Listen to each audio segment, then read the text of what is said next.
Oke, ya.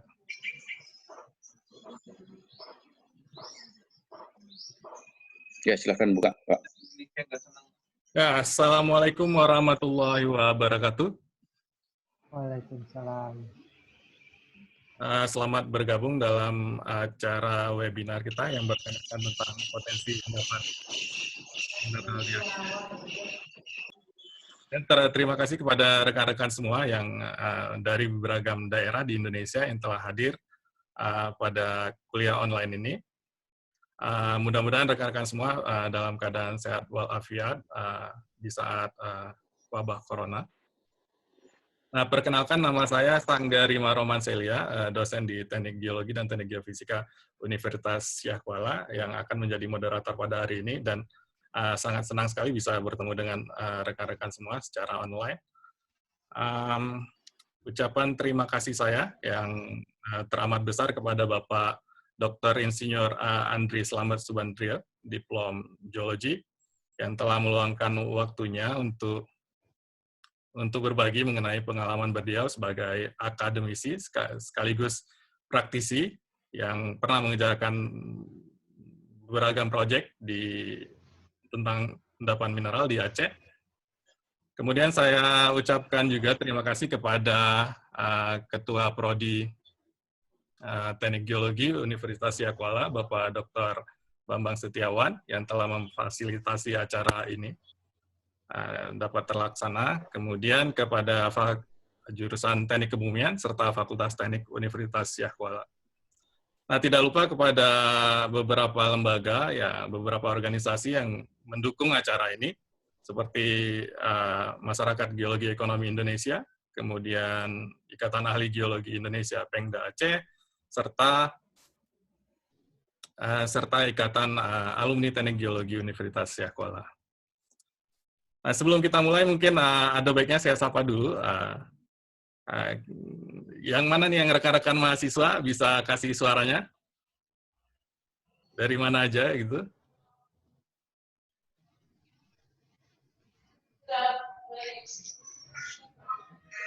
Rekan mahasiswa dari mana aja? Dari daerah mana? Ada yang Bandung. Dari Jambi. Oh, dari Jambi ya. Oke, siap. Manado. Manado. Wow. Gak ada lagi yang lebih jauh lagi. Jadi pada hari ini kita kedatangan tidak hanya dari rekan-rekan mahasiswa, juga ada dari rekan-rekan profesional gitu. Dari daftar listnya ada sekitar 150 orang yang mendaftar, mudah-mudahan semuanya bisa bergabung nanti. Nah, kuliah online ini sangat penting, mengingat bahwasannya sekarang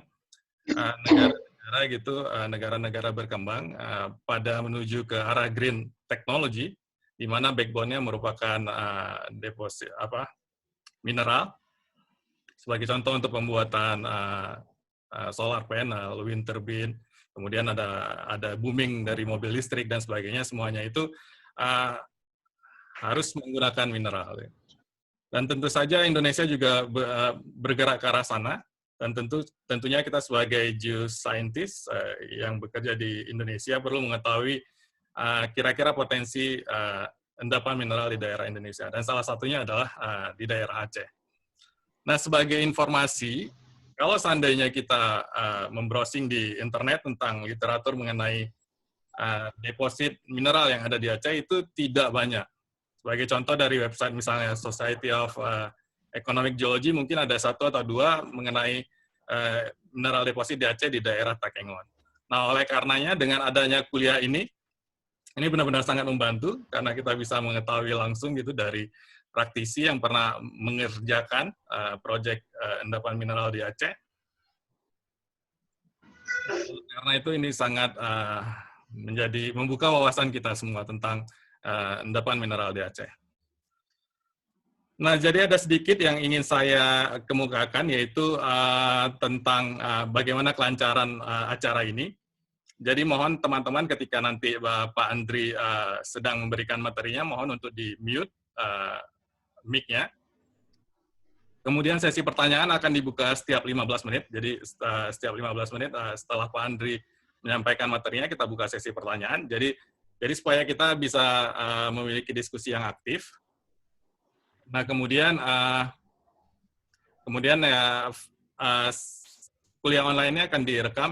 Mudah-mudahan nanti bisa di-share di YouTube sehingga bisa menjadi pelajaran juga yang tidak hadir untuk hari ini. Oke, tanpa panjang lebar lagi, mari kita lihat sekilas tentang CV Pak Andri. Oke, jadi Pak Andri menyelesaikan S1-nya dari Teknik Geologi ITB tahun 1986. Kemudian beliau melanjutkan S2 ke Jerman, yaitu tepatnya di RWTH Aachen. Ini tempat sekolahnya B.J. Habibie, dan beliau menyelesaikan kuliah masternya di bidang Economic Geology pada tahun 1993. Dan selanjutnya beliau menyelesaikan S3-nya pada tahun 2012 dari Universitas Padjadjaran.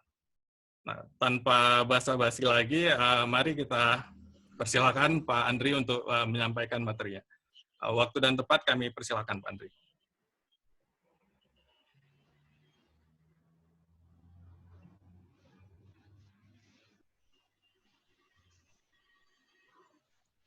Provinsi, mungkin juga tentunya dari berbagai pulau yang katakanlah sudah sharing di sini. Saya sangat senang pagi ini karena ternyata alhamdulillah, satu, cuacanya cerah, yang kedua kita berada di dalam lingkup bulan Ramadan, bulan puasa, dan selanjutnya bahwa saya akhirnya bisa sharing sedikit tentang bagaimana sebenarnya potensi mineralisasi Aceh di sini kepada Bapak Ibu sekalian dan kepada para mahasiswa. Nah, baik. Jadi kali ini saya akan mulai dengan sedikit teori saja, ya, dengan sedikit teori. Ya, apa yang sebenarnya menjadi kendala-kendala mineralisasi, bagaimana sebagai proses-proses itu terjadi. Nah, nanti itu akan saya paparkan juga bagaimana, sebentar saya coba sharing slide-nya.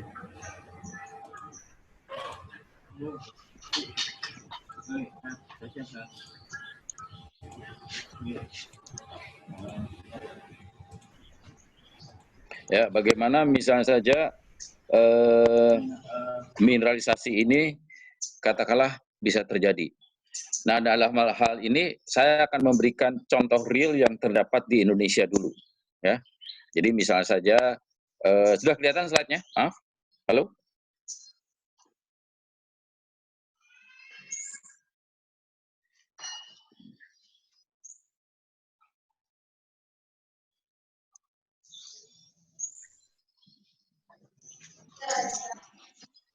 Sudah kelihatan slide-nya?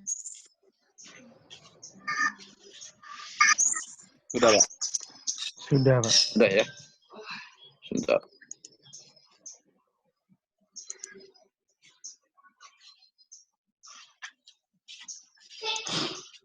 Slide-nya sudah kelihatan? Halo? Sudah, Pak. Sudah, Pak. Sudah, Pak. Sudah, Pak. Oke. Jadi di sini ini adalah gold copper open pit mine, ya, di Newmont. Nah, ini adalah salah satu yang katakanlah menurut saya bagi Indonesia itu sangat membanggakan, ya. Walaupun negara kita kepulauan terpisah-pisah, ternyata punya potensi yang luar biasa yang berkaitan dengan tambang tembaga. Ini salah satu ada di Batu Hijau, kemudian yang terbesar di Indonesia itu jelas di Papua, di Freeport, di Timika, itu salah satu endapan porphyry copper yang terbesar. Ya. Nah, ini beberapa slide yang menunjukkan bahwa open pit itu menjadikan bagian penting di dalam proses penambangan, ya. Nah, nanti kita akan lihat mengapa open pit, ya, dan kemudian kita bisa perhatikan bagaimana sebenarnya proses mineralisasi itu terbentuk. Jadi saya cepat saja. Nah, ini salah satu perjalanan saya yang katakanlah berada di Porphyry Copper Gold Exploration di Gayo Lues Aceh sekitar 6 tahun yang lalu. Ini kebetulan di fotonya ada 2014. Lihat semuanya? Halo? Ya, kelihatan, Pak. Halo? Oh, kelihatan. Oke, ya. Ya, dan ini cukup membanggakan buat Aceh, ya. Ternyata Aceh sudah memulai eksplorasi Porphyry Copper itu paling tidak yang saya ketahui yang terbaru itu 2016. Tapi ternyata Aceh itu ternyata sudah mempunyai sudah melakukan eksplorasi Porphyry Copper itu sejak tahun 1987. Nah, itu dieksplorasi oleh Rio Tinto. Nah, dalam hal ini ada seorang mineralogis, ekonomi geologis yang terkenal keturunan Belanda yaitu Van Leeuwen yang memulai di situ untuk melakukan penelitian di daerah Takengon, ya, di daerah Takengon, ya, kalau nggak salah di daerah Takengon. Nanti saya akan perlihatkan itu. Nah, jadi dalam hal ini sebenarnya bagaimana ini mineralisasi itu bisa terjadi di Aceh, ya? Dan kalau kita perhatikan, masa sih Aceh nggak punya sama sekali tambang yang bisa dikenal, ya, di seluruh Indonesia, paling tidak bisa, apalagi kalau misalkan bisa di seluruh dunia, ya.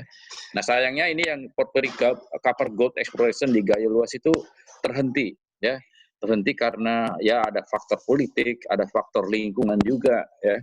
Padahal ini eksplorasinya sudah mature, sudah cukup bagus, ya. Dan dalam hal ini pemboran juga sudah dilakukan, ya. Anda bisa lihat di di slide di situ banyak sekali ya, inti bor, ya, koleksi inti bor, ya, untuk diteliti, ya. Oke, nah kemudian kita perhatikan lagi bahwa ternyata sampai sekarang itu penemuan berlangsung terus, ya. Ini baru beberapa tahun yang lalu, ya. Ini kurang lebih sekitar tahun 2013, ya. Ini Tumpang Pitu di Banyuwangi di ujung selatan, di ujung paling tenggara Jawa Timur, ya. Ini ya di ujungnya Jawa Timur, yaitu tambang yang konon akan berkaitan dengan epithermal tapi juga Porphyry Copper. Ini luar biasa, ya, karena epithermal dan Porphyry Copper itu sangat jarang, katakanlah bisa bisa terjadi di dalam satu lokasi saja. Itu yang bisa kita perhatikan di situ, ya. Baru, ya. Jadi dalam hal ini saya kira Aceh punya challenge, ya, bisa jadi lebih besar dibandingkan dengan yang ada di Jawa, ya. Nah, ini salah satu juga contoh bahwa mineralisasi berkaitan dengan mineralisasi berkaitan juga dengan potensi geotermal, ya. Ini contoh di Bengkulu, ya. Nah, ini kebetulan saya berada di puncak Kaba, ya. Kita bisa melihatkan bahwa lihat bahwa ternyata gunung api kalau kita perhatikan hanya bisa menghasilkan lava, hanya bisa menghasilkan piroklastik. Nah, bagaimana sebenarnya kalau kita perhatikan kok bisa ada mineralisasi ada di gunung api? Bagaimana? Nah, ini Anda akan bisa lihat gambar-gambar selanjutnya. Saya nampak bahwa di sini hanya lava, piroklastik, ya. Lava, piroklastik, di mana-mana hanya lava, piroklastik. Nah, kalau kita perhatikan, ya, gunung api memang adanya seperti itu, ya. Nah, ini salah satu katakanlah ilustrasi bagaimana sebenarnya gunung api itu meletus, kemudian bagian-bagiannya apa saja. Di sini ada magma chamber, kemudian ada conduit, ya, ada fissure dan sebagainya, ya. Dan lagi-lagi yang keluar itu hanya lava, kemudian piroklastik, ya. Nah, kita perhatikan coba potensi gunung api seperti ini, ya. Nah, ini gunung api, ya. Anda bisa perhatikan, ya, bagi para mahasiswa. Ini maaf bagi yang para senior, ya. Saya menerangkan ini untuk juga kelas mahasiswa, jadi mungkin sambil merefresh juga, ya. Mudah-mudahan dianggap sebagai merefresh saja ini, ya. Halo, oke. Nah, ini bisa terlihat bahwa gunung api terdiri dari beberapa bagian. Yang paling dalam itu adalah batolit, ya. Kemudian ada stok, ada dike, ya. Kemudian di sini ada seal, ya. Ada lapolit, ada lakolit, ya. Kemudian juga ada xenolit, ada volcanic pipe, ya. Tapi tetap saja, kalau misalkan yang ada di sekitar batolit, ini saya tanya kepada mahasiswa sekalian membuka diskusi, kalau misalkan kita perhatikan sekitar batolit, persis di atasnya batolit, ya, ini merupakan batuan samping, apa yang akan terjadi? Halo? Halo? Silakan bagi Bisa? Mas. Oke, nanti kita nanti ditanyakan. Oke, nanti ditanyakan ya, silahkan. Ya. Ya, mengapa ini begini? Coba Anda perhatikan. Apa yang sebenarnya terjadi di sini? Ya, apa yang terjadi misalnya saja ketika volcanic pipe ini menerobos batu gamping, menerobos shale, batu-batu cerpih, ya, menerobos batu pasir atau vulkanik lainnya. Apa yang terjadi? Ya, makanya di sini saya berikan tanda tanya. Sebenarnya apa yang terjadi? Ya. Tapi yang jelas kalau kita perhatikan, ya, bagaimanapun proses gunung api itu, paling-paling yang kita dapatkan kalau misalkan berada di sekitar batolit, ya paling-paling kontak metamorfism, ya. Kemudian kalau misalkan dekat yang dangkal di sini bisa kita mendapatkan baking effect atau efek bakar, ya. Lantas di mana mineralisasi? Ya. Nah ini, ya. Jadi pertanyaan ini sebenarnya menjadi kunci, ya. Mengapa sekarang Anda perhatikan saja, kalau misalkan di Sumatera, ya, mengapa hanya di Rejang Lebong saja potensi emas itu katakanlah paling besar di Sumatera? Di Jawa, mengapa hanya ada satu tambang emas di Pongkor? Di Jawa, bayangkan. Ya. Atau di Sumbawa, mengapa hanya satu porphyry copper? Di Irian hanya satu porphyry copper. Padahal vulkanik itu menyebar ke seluruh pulau. Ya. Kalau Anda bayangkan sekarang di Jawa saja, ya, di Jawa saja itu ada di Indonesia, maaf ya. Kalau di Indonesia itu ada 140 gunung api aktif. Yang non aktif, yang katakanlah yang sudah istirahat atau dorman pasti lebih banyak lagi. Yang tersier muda gitu ya, itu lebih banyak lagi. Tapi mengapa katakanlah hanya ada 5? Hanya ada 5 potensi panas bumi di mantan gunung api. Hanya ada 1 mineralisasi yang terjadi, yang ditambang ada di Pongkor. Bisa kita beralasan, oh mungkin eksplorasinya kurang, bisa, ya, bisa juga, ya. Ada 40, kurang lebih ada 40 lebih kemungkinan gunung api di Jawa. Berarti kalau misalkan ada gunung api purbanya bisa jadi lebih banyak lagi. Tapi mengapa hanya ada 1 Pongkor? Ada 1 tambang emas. Ya. Artinya apa? Artinya tidak semua gunung api, ya, dari proses-prosesnya bisa menghasilkan mineralisasi. Bahkan tidak semua gunung api itu bisa menghasilkan potensi panas bumi. Ya. Jadi ada syarat-syaratnya. Ya. Nah ini, makanya dalam hal ini kalau kita perhatikan, ya, di sini ada magma chamber, kemudian kita perhatikan ada magma yang naik, nantinya di sini akan menjadi gunung api. Contohnya misalnya saja ini Gunung Sinabung atau Gunung Merapi, ya mirip seperti ini, ya pasti seperti ini. Kalau di Jawa itu ada Gunung Merapi, Gunung Tangkuban Perahu, ya. Di Sumatera ada Sorok Merapi, ya. Kemudian di Flores itu ada Gunung Kelimutu, di Sumbawa itu ada Gunung Tambora. Nah, tapi apa kalau kita lihat ke bawahnya? Kalau di sini ada magma chamber, ada batolitnya, maka apa yang terjadi? Hanya kontak metamorfisme. Yang keluar paling-paling lava atau piroklastik. Itu saja. Ya. Seluruh dunia bahkan seperti itu. Ya. Coba Anda perhatikan, ya. Lantas di mana mineralisasi itu? Ya. Nah, ini, ya, jelas kalau Anda lihat kalau misalkan gunung api jelas itu, ya, bahwa di dalam ini ada batuan intrusif, ya. Kemudian di sini bisa keluar menyusup, ya, menjadi sil, menjadi lakolit, menjadi lopolit, ya. Tapi akhirnya apa? Yang keluar hanya lava atau intrusi, ya. Intrusinya bisa bisa granit, ya, bisa diorit, ya, ya. Kemudian yang keluar di lavanya menjadi lava basalt atau riolit atau andesit. Ya. Selebihnya kita akan mendapatkan volcanic ash, pumice. Ini semuanya apa? Artinya, ya kita hanya akan menghasilkan bahan-bahan seperti ini. Yang seperti ini, ya maaf, bukannya tidak berguna, sangat berguna. Nanti akan saya bahas sedikit, ya, bahwa hal ini sangat berguna untuk bahan bangunan. Kita membutuhkan pasir untuk beton, ambilnya dari volcanic ash. Kita membutuhkan misalnya saja batu untuk fondasi, kita ambilnya dari lava. Nah ini, itu satu produk yang katakanlah yang unmineralized, jadi tidak mengalami mineralisasi. Ya. Nah, jadi bagaimanapun juga tetap, ya. Jadi di sini ada magma chamber, Maka kalau misalkan di sini ada batu pasir, di sini akan jadi kuarsit. Kalau dia ada sini ada shale menjadi hornfels. Kalau ada limestone dia akan jadi marble. Itu. Ya. Nah, ini yang katakanlah menjadi bagian-bagian penting di dalam magmatisme maupun vulkanisme. Ya. Nah, ini vulkanisme, ya biasa terjadi seperti ini di Indonesia banyak sekali seperti ini.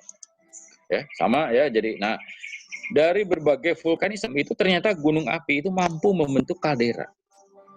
Nah, terbentuknya kaldera ini yang nantinya akan memicu ya kemungkinan adanya aquifer system atau sumber air bawah tanah atau underground water. Nah, kalau suatu saat underground water ini katakanlah berada di mendekati magma yang katakanlah sedang cooling down ini, ya. Nah, ini perlu diketahui nih bahwa magma ini sedang cooling down sebenarnya, ya. Sisa magma ini, ya, tapi tetap panas. Jadi Anda bayangkan semua geothermal reservoir itu berada di atas magma yang cooling down. Nah, temperaturnya kurang lebih sekitar 700-500 derajat Celcius. Sedangkan geothermal reservoir itu bertemperaturnya sekitar 250 derajat Celcius. Ya. Ya. 250 derajat Celcius sampai 300. Kamojang seperti itu, antara 300 derajat 250 derajat Celcius di situ. Nah, walaupun saat cooling down ini sangat berperan, yaitu ketika cooling down ini, ya, dia membutuhkan waktu yang lama. Ya. Mengapa cooling down ini membutuhkan waktu yang lama? Bahkan sampai ratusan ribu tahun, jutaan tahun bisa jadi. Ya. Biasanya sampai ratusan ribu tahun. Ya. Mengapa? Karena sistem ini mirip dengan termos, ya. Jadi kalau misalkan di sini ada air panas, ya, ada sistem panas itu di sekitarnya itu masih sangat tight, ada batuan di sini. Dia dikunci oleh batuan, ya, sehingga magma ini berupa menjadi semacam hot plate, ya. Jadi semacam pemanas, kompor lah, ya. Kalau bahasa sederhananya kompor lah. Ini ada kompor, ini ada ketelnya. Nah, ketelnya inilah yang nanti akan bekerja. Bisa dia menghasilkan kemungkinan geothermal reservoir, ya. Bisa juga kalau dia sudah sangat purba, geothermal reservoir ini dia akan menghasilkan yang namanya mineralisasi hidrotermal. Nah, sehingga kalau kita perhatikan, ya, maka mineralisasi itu bisa ya terjadi di sini, ya. Kalau nah ini satu syarat lagi, kalau dalam sistem ini ada kontribusi air meteorik. Jadi air meteorik itu harus masuk ke sini. Air meteorik itu bisa juga katakanlah air danau, bisa juga, ya. Air laut juga bisa juga, ya. Yang penting dia harus ada air, harus ada pemanasnya, tapi juga nggak boleh keluar langsung, ya. Nggak boleh keluar langsung apa? Berarti harus ada penutupnya, ya. Jadi di dalam sistem sistem mineralisasi mirip dengan minyak bumi. Ada reservoir rocks, ada source rocks, ya, ada reservoir rocks, kemudian ada cap rock. Ini sama juga. Di sini ada heat source, pengganti source rocknya itu adalah heat source. Di sini ada heat source, ada reservoir, ada cap rock. Jadi yang digantikan tuh hanya sumber panasnya. Kalau kita bandingkan dengan minyak bumi. Jadi sama, ya. Jadi itu. Nah, syarat-syarat itulah yang katakanlah menjadi bagian penting di dalam proses mineralisasi, ya. Jadi ini contoh bagaimana misal saja urut-urutan gunung api yang mungkin saja suatu saat berpotensi, ya, untuk mineralisasi maupun panas bumi, ya. Jadi gunung api meletus, kemudian dalam order ribuan tahun, ya, itu meletus terus sampai dia akan terbentuk katakanlah kaldera, terbentuk kawah yang lebih lebar, kemudian sampai terbentuk kaldera, ya. Contohnya misalnya saja ini Gunung Toba. Kalau Gunung Toba itu luar biasa itu, ya. Sekali jeblok, ya, besar sekali, ya. Tapi saya kira itu ada banyak sekali rentetan letusan sebelumnya, ya. Nah, yang seperti ini ada kaldera misalnya Dieng, ya. Nah, Dieng itu ada kaldera. Nah, di situ ada geothermal di situ, ya. Ya. Gunung Batur. Nah, itu juga ada kaldera. Ya, sekarang akan dimanfaatkan sebagai geothermal juga, ya. Ya. Halo, masih bisa mengikuti? Masih Pak, masih Pak. Masih Pak. Oke. Oke, ya. Nah, ini kalau misalkan dalam hal ini kita perhatikan, ya.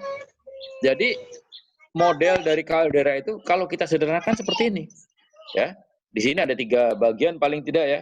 Di sini ada bagian yang warnanya merah. Ini itu adalah heat source-nya. Kemudian di sini ada wall rock atau batuan samping, ya. Dan satu hal lagi, batuan samping itu harus memungkinkan adanya penetrasi air, baik air hujan, ya, maupun air danau, air laut. Pokoknya harus ada penetrasi yang memungkinkan adanya nantinya ada sirkulasi air di sini. Ya. Nah, inilah yang apa pemicunya? Yaitu sesar tektonik, ya. Nah, di sini dengan adanya tektonik, ya, dengan adanya juga misalnya saja poroksitas yang dibuat oleh oleh gunung api sendiri, misalnya saja ada vesikuler, ada skoria, ada tube yang katakanlah permeable, ya pokoknya yang penting harus permeable, ya. Maka ini bisa juga menjadi bagian yang penting untuk terbentuknya sistem hidrotermal. Disebut sebagai sistem hidrotermal, ya. Hidrotermal berarti bahwa dalam hal ini gunung api tidak cukup dengan hanya mempunyai panas, tidak cukup hanya dengan mempunyai batuan, nggak cukup gitu. Dia harus mempunyai sistem yang memungkinkan adanya sirkulasi, ya, sirkulasi hidrotermal di dalam sistem ini. Ya. Nah, jadi kalau kita perhatikan, ya ini contoh kaldera di Amerika, kalau tidak salah di geyser ya, sekitar geyser ini, ya. Ini seperti ini juga ya. Jadi di sini ada kaldera, ya maaf, di sini ada magma. Kalderanya katakanlah itu memungkinkan bagian dari gunung api itu ya mendekati magma. Ya, karena runtuh dia. Karena runtuh dia mendekati magma. Karena runtuh itu juga katakanlah bagian-bagian ini sebagian menjadi permeable. Karena dia permeable maka mungkin masuk air di sini. Ya. Nah, sehingga kalau kita perhatikan inilah ya pangkal atau cikal bakal dari mineralisasi. Ya. Nah, ini mineralisasi yang seperti ini yang kita sebut sebagai globalnya itu ya sebagai mineralisasi hidrotermal. Ya, mineralisasi hidrotermal. Syaratnya apa? Ada heat source, ya. Kemudian di sini ada wall rock, ya. Dan jelas dalam hal ini wall rocknya itu harus mempunyai fracture yang banyak, ya. Dan kemudian di sini yang memungkinkan adanya permeability, ya. Dan disinilah masuknya air, ya. Jadi masuknya air, ya. Nah, barulah di sini akan terjadi sirkulasi hidrotermal, ya. Ini membutuhkan ribuan sampai jutaan tahun, ya. Membutuhkan ribuan sampai jutaan tahun sampai katakanlah mineral-mineral itu bisa terjadi, kemudian diendapkan pada vein-vein seperti ini. Ya, ini, ya. Nah, jadi misalnya sekarang gini, kita mau mencari geotermal, panas bumi ya, cari panas bumi. Ya. Bisakah kita mencari panas bumi di Sinabung? Kalau misalkan mic-nya boleh diaktifkan silahkan, kalau ada yang mau jawab. Bisakah kita mencari potensi panas bumi di Merapi maupun Sinabung? Silahkan. Sekalian ini udah berapa nih? Berapa menit ini? Silahkan. Ya. Silakan bagi rekan mahasiswa yang mau bertanya, silahkan. Saya bertanya, Anda jawabnya ya atau tidak. Ya. Nanti teman yang lain boleh karena membuat alasannya. Pertanyaan saya, apakah mungkin kita mempunyai potensi geotermal di Sinabung maupun Gunung Merapi di Jawa Tengah? Ya. Mungkin. Ya. Mungkin. Ya. Apa alasannya? Apa alasannya? Ya, silakan yang lain. Apa alasannya? Ada sumber panas. Ada sumber panas. Ya. Ya. Tapi kalau Anda perhatikan gambar ini, bisa nggak dia? Di mana reservoirnya? Di tengah-tengah. Di tengah-tengah, ya. Tapi Anda lihat, apa bedanya Gunung Merapi dengan gambar ini? Atau dengan kaldera itu? Apa bedanya antara Merapi, Gunung Merapi, ya, morfologi. Apa bedanya Gunung Merapi dibandingkan dengan katakanlah kaldera, ya, kaldera Gunung Batur atau kaldera Tamban Perahu, ya. Atau katakanlah itu aja, yang jelas Big Caldera itu di Samosir. Apa bedanya? Kalau gunung api masih bedanya? aktif. Ya, gunung apinya masih aktif. Morfologinya apa? Kerucut dia. Kerucut. Ya, karena dia morfologinya sangat kerucut sempurna, gitu. Jadi kemungkinan reservoir ya bisa aja ada, tapi sangat kecil. ya, sehingga bagian sistem ini itu belum terbentuk. Ya. Oleh karena itu, mengapa potensi geotermal rata-rata umumnya semuanya pada katakanlah pada bagian-bagian yang sudah mengalami proses pembentukan kaldera. Ya, ini. Ya. Jadi ini contoh ya. Jadi reservoirnya itu harus mumpuni, harus cukup ya untuk bisa itu. Ya, sama juga dengan mineralisasi. Ya, jadi itu. Ya, jadi tidak semuanya gunung api memenuhi syarat. Ya. Ya.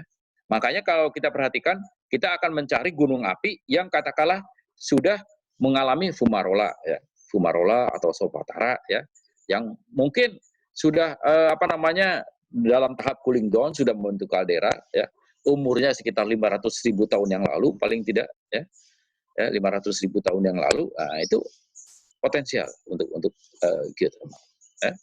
Ya, jadi tidak semua gunung api itu mempunyai potensi untuk geothermal, ya, tidak semua. Ya, nah ini ya, sehingga kalau kita perhatikan ya, apapun katakanlah kita mempunyai sumber panas ya, kalau tidak ada sistem katakanlah yang mempunyai memungkinkan adanya sirkulasi air ya, air tanah yang kemudian terpanaskan oleh batuan panas di bawahnya atau magma gitu, kita tidak mempunyai potensi untuk geothermal maupun mineralisasi ya, terutama mineralisasi hidrotermal. Ya. Dia akan selalu ada ini ya. Jadi ada selalu ada sistem seperti ini. Ya. Nah, ini makanya kalau kita perhatikan diagram-diagram yang katakanlah berkaitan dengan porphyry copper, berkaitan dengan epithermal, selalu digambarkan seperti ini. Ya, ada magma, kemudian ada batuan yang banyak sekali mengandung rekahan, ya, dan kemudian biasanya di sini kerucutnya sudah tidak terbentuk lagi, kerucutnya sudah hilang, sudah meledak, meletus ya berkali-kali, bertahun-tahun seperti itu. Ya, ini contohnya. Ya. Jadi dalam hal ini jelas ya bahwa dia harus membutuhkan mineralisasi itu membutuhkan adanya katakanlah hot rock ya atau katakanlah heat source, kemudian ada wall rock, permeable wall rock yang kemudian akan menjadi reservoir, membutuhkan juga cap rock di sini ya. Dia membutuhkan cap rock di sini. Ya. Nah, ini kalau Anda perhatikan, ini ilustrasi yang sangat ideal ya. Jadi kalau misalkan kita berada di Aceh ya, nah di bawah Aceh itu sekarang ada zona subduksi, yaitu yang menyebabkan gempa dan tsunami tahun 2004 ya, 16 tahun yang lalu ya. Nah, ini penyebabnya di sini. Nah, sebagian dari zona subduksi itu ya dia akan meleleh karena dia akan memasuki zona yang panas, memasuki gradien geotermal yang panas sehingga magma itu leleh. Nantinya dia akan naik ke atas. Nah ini sebagian akan menjadi magma katakanlah di kerak bumi. Ya, kalau ini bagiannya mantel ya. Kalau misalkan subduksi ini di bagian-bagian katakanlah upper mantle ya.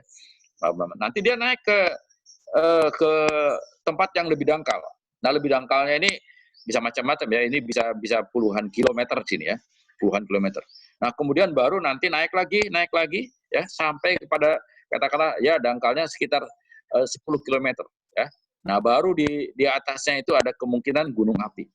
Ya. Atau katakanlah sumber-sumber hidrotermal ya. Jadi perjalanannya panjang sekali ya.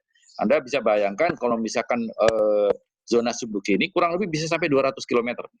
200 km kemudian dia akan naik sampai 10 km, barulah ketika dia semakin dangkal, sistem ini mempunyai ya peluang untuk bisa menghasilkan satu gunung api, yang kedua juga bisa menghasilkan adanya mineralisasi. Nah, Anda lihat panah-panah ini apa? Tidak lain adalah air. Ya. Air ya. Jadi mineralisasi apapun itu membutuhkan air, ya, terutama untuk hidrotermal. Ya. Itu membutuhkan sangat membutuhkan air. Ya. Nah, ini ya. Jadi dalam hal ini magma ya, kemudian di sini kan dia akan katakanlah diperdangkal masuk ke dalam magma yang lebih dangkal ya, barulah dia akan menghasilkan hydrothermal system ya. Nah, ini bahwa kita katakanlah melihat bahwa hydrothermal itu mempunyai peran yang sangat penting di dalam kehidupan manusia ya. Bisa Anda bayangkan ya, 70% metal, 70% logam, itu semuanya dihasilkan dari endapan hidrotermal. 70%. Mulai dari uranium, timah, tembaga, emas, perak, ya, Semua barang-barang itu termasuk litium. Litium yang ada di handphone Anda itu juga termasuk hidrotermal. Bayangkan itu. Ya. Itu 70%. 30%-nya diisi apa? Oleh endapan sedimen ataupun endapan early magmatic. Ya. Early magmatic itu endapan yang berkaitan dengan magma awal. Nah, itu bukan proses hidrotermal. Nah, itu betul-betul magma berasal dari magma ultramafic yang katakanlah menghasilkan mineralisasi. Misalnya saja kromit dan platina itu masuk di situ. Tapi kalau hidrotermal, itu sepenuhnya merupakan bagian dari mineralisasi yang relatif dangkal di bumi. Dia masuknya di kerak bumi, ya, dan dia membutuhkan kontribusi air.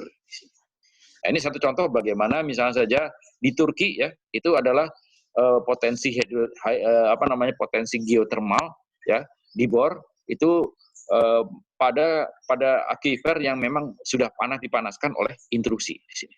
Ya. Ini dipanaskan oleh intrusi. Ya. Sistemnya nanti akan membentuk tersendiri, ada keseimbangan kimia di sini, ya. Dia bisa mengandung NaCl, bisa mengandung HCl, H2S dan sebagainya di sini. Nah, inilah potensi untuk. Jadi kalau Anda membayangkan geotermal itu tidak lain adalah recent hydrothermal, recent hydrothermal system, atau artinya hidrotermal aktif terkini. Nah, kalau Anda berbicara dengan mineralisasi, itu berarti fosil, ya. Ya, fosil merupakan fosil dari sistem hidrotermal aktif atau sistem geotermal yang aktif. Nah, contoh misalnya saja tambang emas yang ada di Pongkor, ya, dulunya merupakan geotermal dia. Nah, biasanya epithermal dan geotermal sama, gitu, ya. Dia mempunyai karakteristik yang sama, ya.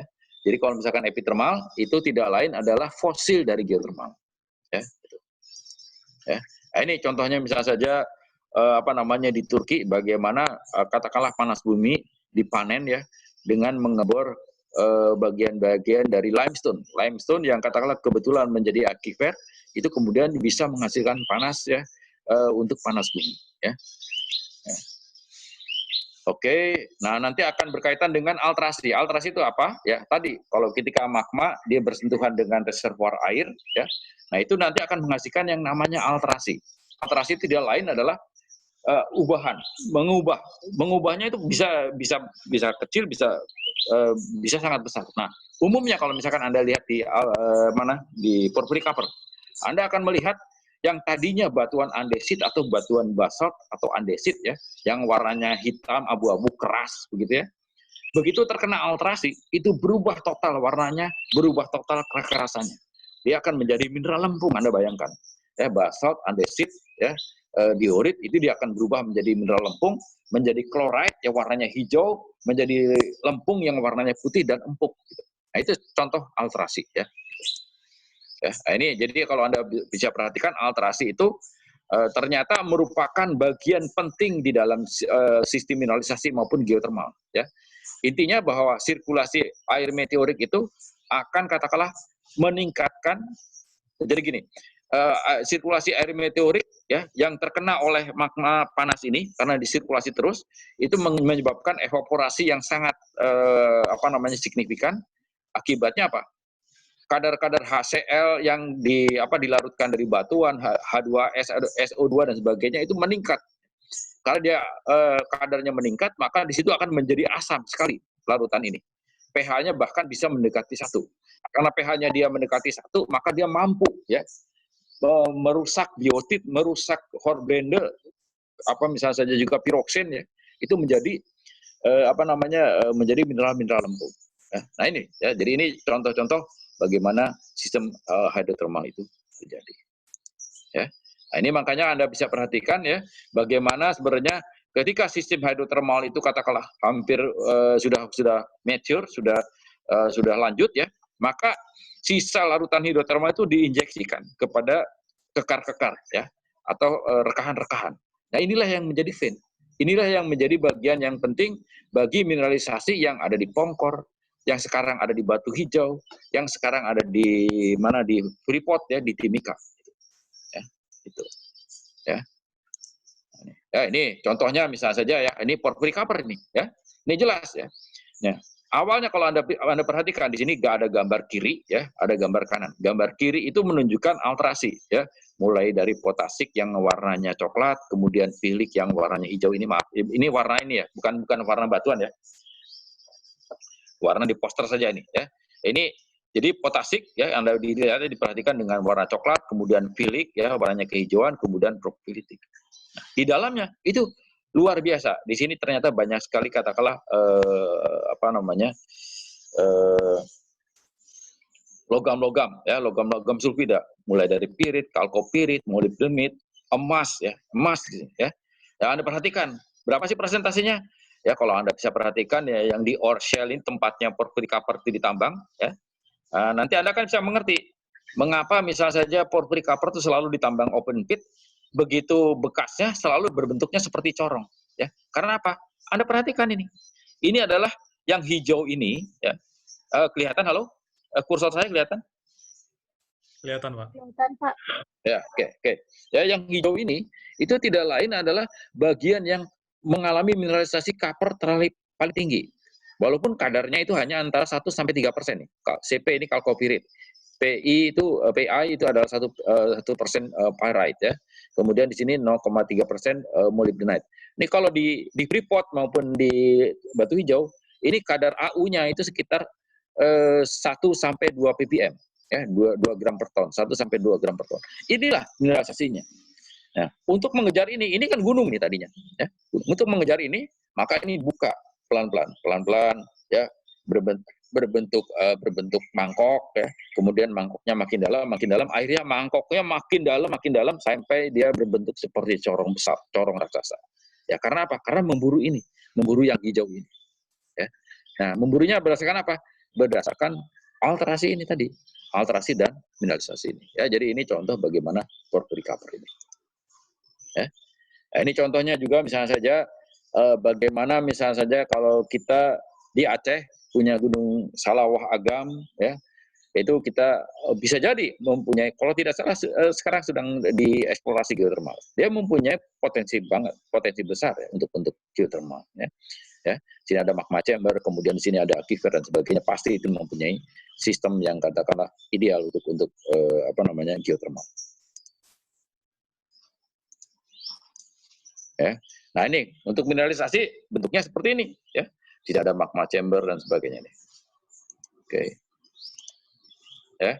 Nah mineralisasi itu bisa juga terjadi ya, bukan hanya di darat tapi justru di laut. Nah ini yang nanti saya akan singgung agak sedikit saya highlight ya. Karena apa? Karena ini penting sekali ya, terutama untuk Aceh. Ya nanti kita lihat mengapa geologi Aceh itu mempunyai ya, ini salah satu, yaitu mineralisasi yang terjadi di bawah laut. Ya, sistemnya sama. Jadi di sini harus ada harus ada heat source berupa magma yang panas. Kemudian di sini ada wall rock, dan wall rocknya itu harus banyak sekali rekahan, dan rekahan ini mampu ya menyalurkan air laut ya di kedalaman laut ya, itu sampai pada katakanlah mendekati daerah-daerah magma, sehingga terjadi sirkulasi hidrotermal, dan inilah yang nantinya akan menjadi produsen terbesar logam PBZN, timbal dan zinc. Nah, ini negara-negara pengekspor penghasil timbal dan zinc inilah yang menjadi sekarang negara-negara maju. Ya. Di sini juga akan terbentuk besi, terbentuk tembaga, ya. Dan Anda bisa perhatikan, kalau misalkan rumah di Aceh itu semuanya seng itu tidak ada di Indonesia, ya. Seng itu semua diimpor, ya. Nah, ya. Jadi semua seng yang ada di atap rumah-rumah di Sumatera, di Sulawesi, ya umumnya di Sulawesi, ya. Di sini jarang ya atap dari keramik ya, dari tanah liat, dari genteng gitu ya. Itu semua seng diimpor, termasuk PB juga. Ya. PB itu adalah akumulator timbal ya, untuk pencampur bensin, macam-macam itu juga timbal gunanya, untuk pencampur timah putih, ya, gitu. Itu semua diimpor. Diimpornya dari mana? Dari negara-negara yang menghasilkan endapan sulfida masif. Ya. Endapan sulfida masif itu tidak lain adalah dihasilkan vulkanisme atau vulkanisme di bawah laut. Ya. Nah, vulkanisme di bawah laut inilah yang nantinya menjadi sumber utama ya terbentuknya base metal dunia. Ya. Misalnya saja besi. Nah, besi juga demikian. Kita punya Krakatau Steel, ya. Nggak tahu ya Krakatau Steel. Nah, Krakatau Steel itu 100% bijinya impor. 100% ya kita mengimpor besi itu dari luar. Mengapa? Karena geologinya memang yang nggak ada di Indonesia. Ya. Yang ada itu justru negara-negara tetangga kita, ya. Negara bukan negara tetangga, ya negara sahabat ya mungkin. Kalau Australia apa? Negara tetangga mungkin ya. Ya karena dekat juga itu. Ya, Australia misalnya saja. Ya. Mengapa demikian? Karena endapan besi dihasilkan dari proses VMS seperti ini dan umurnya archean. Archean itu berarti antara 2 sampai 3 miliar tahun yang lalu terbentuknya besi itu. Nah, di Indonesia pada umumnya ya paling tua Mesozoikum. Paleozoikum ada, di Aceh juga ada Paleozoikum ya. Tapi kalau untuk sampai archean, itu luar biasa ya. Itu 2-3 miliar. Kalau Paleozoikum aja paling-paling sekitar 500 juta tahun. Di Aceh itu ada. Ya di Woylai, kalau nggak salah nanti di sini. Nah ini. Nah, sekarang kita bertanya, mengapa di Indonesia, mungkinkah di Indonesia ada di seperti ini? Ya. Nah ini yang nanti kita akan lihat ya peluang-peluangnya. Ya. Ya.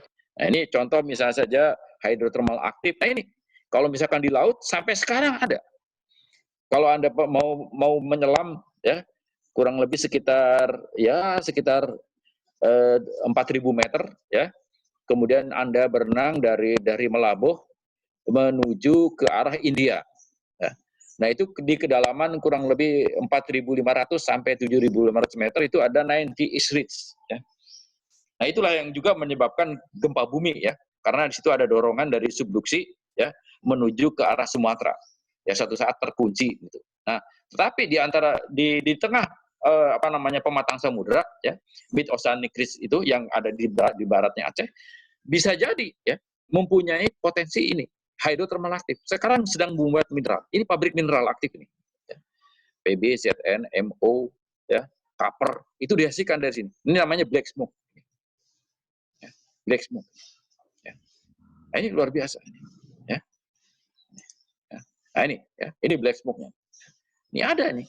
Ini ada di kemungkinan di bagian barat Aceh, ya agak jauh memang ya, mungkin sekitar 1.000-2.000 km dari Aceh, gitu, ya. Kemudian juga ada di selatan Jawa, ya di selatan Jawa, ya agak jauh gitu ya. Ya. Ini. Ya. Tapi bisa jadi fosil-fosil seperti ini itu ada di Aceh, ada di Jawa. Ya, ada juga misalnya saya di pulau-pulau lain, ya, karena apa? Sistem hidrotermal ini umurnya ada yang Paleozoikum, ada juga yang Mesozoikum, bahkan ada yang tersier. Dan dengan perjalanan waktu, dengan pergerakan lempeng, itu bisa berpindah, bisa docking di suatu saat di beberapa tempat di Indonesia. Ya ini contohnya bagaimana mineralisasi hidrotermal di bawah laut. Ya. Jadi mineralisasi hidrotermal di bawah laut. Ya, jadi Anda bisa perhatikan ada magma, ada reservoir, ya. Nah, kemudian dalam hal ini yang uniknya, ya. Jadi mineralisasi hidrotermal di bawah laut itu bukan hanya terjadi di gunung apinya saja.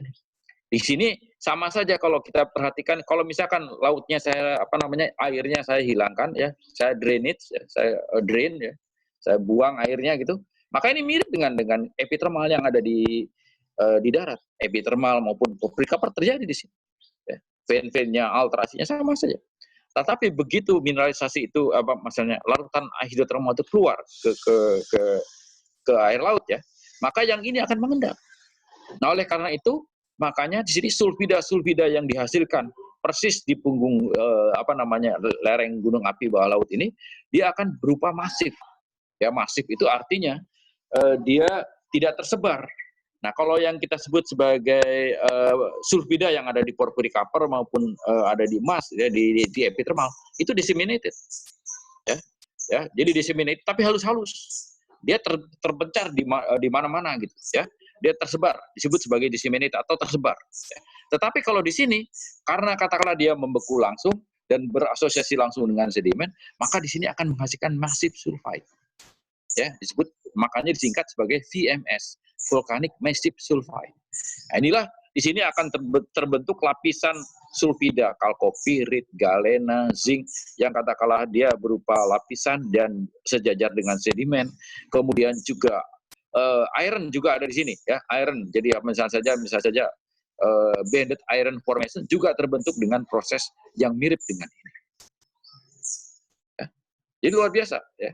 Jadi Anda bisa bayangkan ya, kalau misalkan dari perjalanan tektoniknya Sumatera di bagian barat ini, ya, saya yakin ya, sebagian besar dari vulcano ini ada di bawah laut. Ya. Belum saja ditemukan, tapi sudah ada ditemukan. Justru di selatannya Aceh, ya, di mana di Dairi. Ya, Dairi itu tidak lain adalah perbatasan antara mungkin di Medan memang di Sumatera Utara dia. Ya, Dairi itu kurang lebih di bagian barat, di bagian timurnya Sibolga. Ya, jadi kalau dalam hal ini ya berkaitan sebelah selatannya, sebelah tenggaranya Tapak Tuan. Itu sudah dieksplorasi dan pernah ditambang sebentar, ya, itu menghasilkan VMS ternyata, ya, VMS yang menghasilkan galena di situ, ya, ada ternyata, ya, dan umurnya Mesozoikum. Nah itu yang berkaitan dengan Woyland. Nanti ya kita lihat itu. Ya. Baik, saya cukupkan untuk sesi pertama. Silahkan kalau ada yang mau bertanya. Silakan bila ada yang ingin bertanya tentang materi yang pertama disampaikan. Ya, Emil, silakan bertanya, Emil. Assalamualaikum, Pak. Waalaikumsalam warahmatullahi wabarakatuh. Ya. Perkenalkan, nama saya Emil. Jadi saya kemarin pernah pergi ke Aceh, Pak, di bagian barat Aceh, tepatnya di Provinsi Aceh Besar. Nah, di sana ada bekas tambang pasir besi, Pak. Non sedimenter sepertinya. Nah, kalau misalkan itu di Formasi Bentaro, itu kira-kira mekanisme pembentukannya apakah termasuk dari VMS ini atau intrusi biasa, Pak? Terima kasih. Oh ya, baik. Itu pertanyaan bagus ya. Jadi di situ ada pasir besi ya. Nah, pasir besi itu tidak lain adalah mineral berat. Nah, mineral berat yang katakanlah yang menjadi pasir besi itu tidak lain adalah magnetit, Fe3O4. Ya, itu adalah magnetit. Dan magnetit itu mineral berat ya, yang katakanlah memang merupakan mineral yang katakanlah tahan terhadap pelapukan. Dia tahan terhadap katakanlah abrasi, terhadap erosi, dia tahan juga terhadap kimia. Nah, suatu saat dia akan terkumpul. Nah, kalau endapan magnetit yang Anda maksud tadi, itu tidak lain adalah endapan plaster. Itu adalah sedimenter. Ya. Dia biasanya bersama dengan pasir. Ya. Pasirnya namanya bisa juga disebut sebagai black sand ya, karena warnanya hitam. Ya. Bisa juga disebut sebagai magnetic sand. Nah itu memang pernah ditambang. Ya. Saya pernah di dekat Banda Aceh itu juga mengunjungi satu tambang pasir besi yang digunakan untuk pabrik semen Andalas kalau nggak salah ya itu. Nah itu memang merupakan bagian dari endapan placer. Gitu, ya. Jadi, nah bagaimana terjadinya magnetit di situ? Itu sebenarnya sederhana saja itu. Ya. Nah itu tidak lain yang tadi. Ya. Kalau misalkan di sekitar Aceh, saya kira banyak itu gunung api yang menghasilkan andesit. Ya. Kemudian juga bisa menghasilkan basalt. Nah basalt itu diperkirakan itu ada di pinggir pantai tadi. Ya. Nah, magnetit itu tidak lain adalah mineral aksesoris sebenarnya. Jadi kalau kita lihat basalt, pasti ada olivinnya, kemungkinan ada piroksennya, tapi ada aksesoris magnetit. Memang tidak banyak.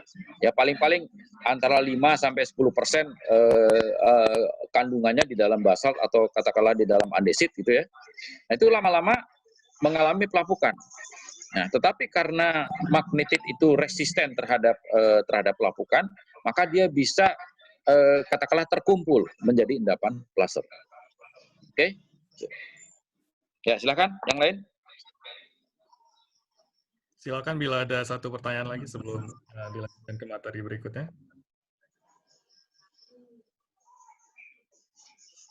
Andre. Ya. Ini saya mau nanya nih, pernah ke Pulau Sabang nggak? Oh, pernah. Ya. Nah, di situ tempat penelitian Pak Hananto kan ini pernah siapa juga. Nih? Siapa nih? Heriadi. Halo? Heriadi. Punten. Aduh, ini senior. Aduh. Enggak. Oh, punten ya. Ya, Pak. Pak Hananto kan ininya di sana tuh, disertasinya di Sabang tuh, di pantai Sabang. Nah, di situ ditemukan itu black smoke tapi yang kecil dan masih aktif. Oke. Ya, di pantainya itu. Jadi ternyata bisa sampai di situ juga, tidak pada laut dalam ya. Memang umumnya kalau di teori di laut dalam ya. Dan beberapa contoh. Enggak selalu, Pak. Ya. Enggak selalu. Jadi gini, memang itu bagus sekali. Itu satu fenomena yang katakanlah jarang terjadi, tapi bisa terjadi. Jadi dalam hal ini kita nggak tahu juga. Misalnya saja kalau misalkan di Gunung Rinjani. Gunung Rinjani itu hampir seantero Lombok, Pak ya. Ya. Gunung besar seperti itu, hampir seantero Lombok. Yang sekarang kita lihat proses hidrotermal itu kemungkinan hanya ada di darat. Tapi apa? Bisa jadi kemungkinan di flank-flanknya itu ya, yang katakanlah sekarang terbenam di bawah laut ya. Nggak usah dalam-dalam, itu bisa jadi ada fracture yang menyebabkan katakanlah air masuk ke dalam sistem magmanya dan kemudian keluar lagi dan dia akan bisa menghasilkan black smoke ya. Nah ini yang contohnya Pak, kalau misalkan di Sabang ada itu satu fenomena yang bagus, artinya dalam hal ini bisa memang ada hydrothermal aktif ya kan. Sabang juga gunung api itu sebenarnya ya. Saya lupa namanya gunung apa Pak Heranto. Kebetulan di situ tempat panas bumi juga kan di sana. Oh iya, jadi panas bumi kan, potensi panas bumi. Iya. Saya ke sana juga lagi drilling di sana. Oke. Ya. Itu sangat mungkin Pak, sangat mungkin. Jadi proses hidrotermal itu bisa terjadi. Nah, yang sekarang yang sebenarnya katakanlah perlu mendapatkan perhatian ya. Nanti akan kita lihat bagaimana sejarah vulkanik Indonesia ya. Mulai dari zaman Mesozoikum sampai Kenozoikum ya. Itu kita bisa perhatikan bahwa itu sangat mungkin ya terjadi endapan VMS ya.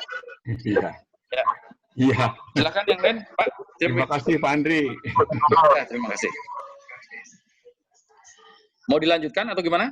Oke Pak, sepertinya dilanjutkan saja Pak. Oke. Ya, nah, ini ilustrasi bagaimana proses hidrotermal yang terjadi ya di bawah laut ya.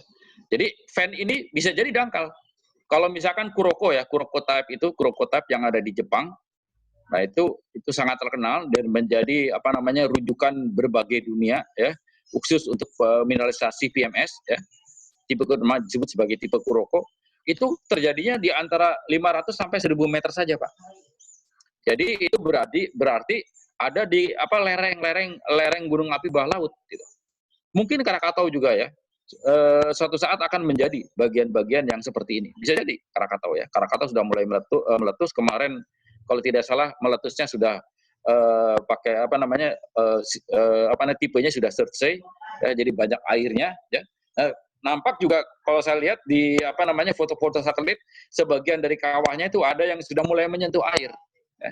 Nah, itu bisa jadi ya, bagian-bagian yang suatu saat jutaan tahun kemudian saat kita sudah menjadi fosil, kita bisa didapatkan juga hidrotermal di Krakatau. Bisa jadi ya, hidrotermal bawah laut ya, VMS ya. Tapi kita sudah jadi fosil. Ya, ini contoh misalnya saja mineralisasi emas ya. Contohnya ya ini sama juga di vulkanik ya, di kaldera ya. Kita lihat di sini ada banyak bagian yang katakanlah nantinya akan mengalami ubahan ya. Jadi dia mengalami ubahan yang menjadi lempung, menjadi chloride ya, dan kemudian bagian-bagian dari veinnya ini akan diisi oleh emas. Ya. Nah, ini contoh misalnya saja. Ya, bagaimana misalnya saja gunung api ya. Kalau kita lihat batuannya di bawah mikroskop. Nah, ini contoh. Kemungkinan seperti ini. Adanya vesikuler ya. Jadi Anda bisa perhatikan ini yang biru itu adalah blue dye. Blue dye itu adalah pewarna sintetis ya. Ini eksperimen saya ya. Eksperimen saya yang katakanlah sengaja menyayat batuan vulkanik ya yang mempunyai skoria, mempunyai vesikuler, itu direndam dengan diinjeksi dengan larutan epoxy hards. Epoxy hardsnya berwarna biru ya. Nah, yang biru ini menunjukkan ya ini adalah gelas vulkanik. Kelihatan halo? Kursor saya kelihatan nggak belum? Yang hitam ini adalah gelas vulkanik. Kemudian yang putih ini tidak lain adalah plagioklas. Nah, plagioklasnya saja itu sudah mempunyai lubang-lubang. Ya. Nah, inilah yang mempunyai peranan yang cukup penting untuk sirkulasi air hidrotermal. Ya. Nah, ini yang bisa menghasilkan katakanlah peluang untuk hidrotermal. Ya. Nah, ini juga misalnya saja ya. Jadi bagaimana banyak sekali lubang-lubang yang berwarna biru itu ya. Nah, biru ini ya. Ya.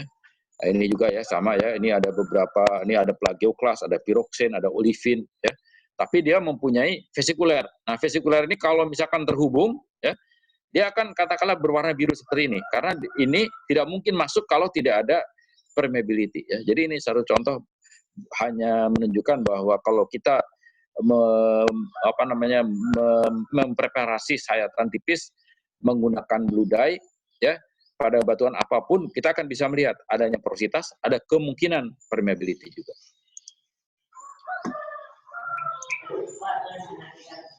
Oke, saya pindah ke slide berikutnya.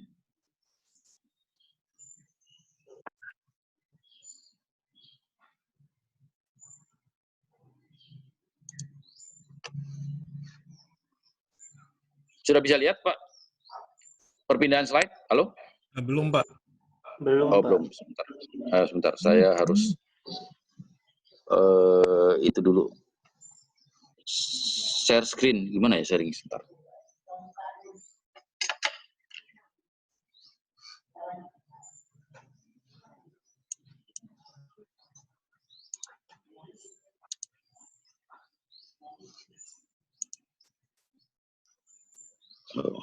Harus buka dulu. Oke.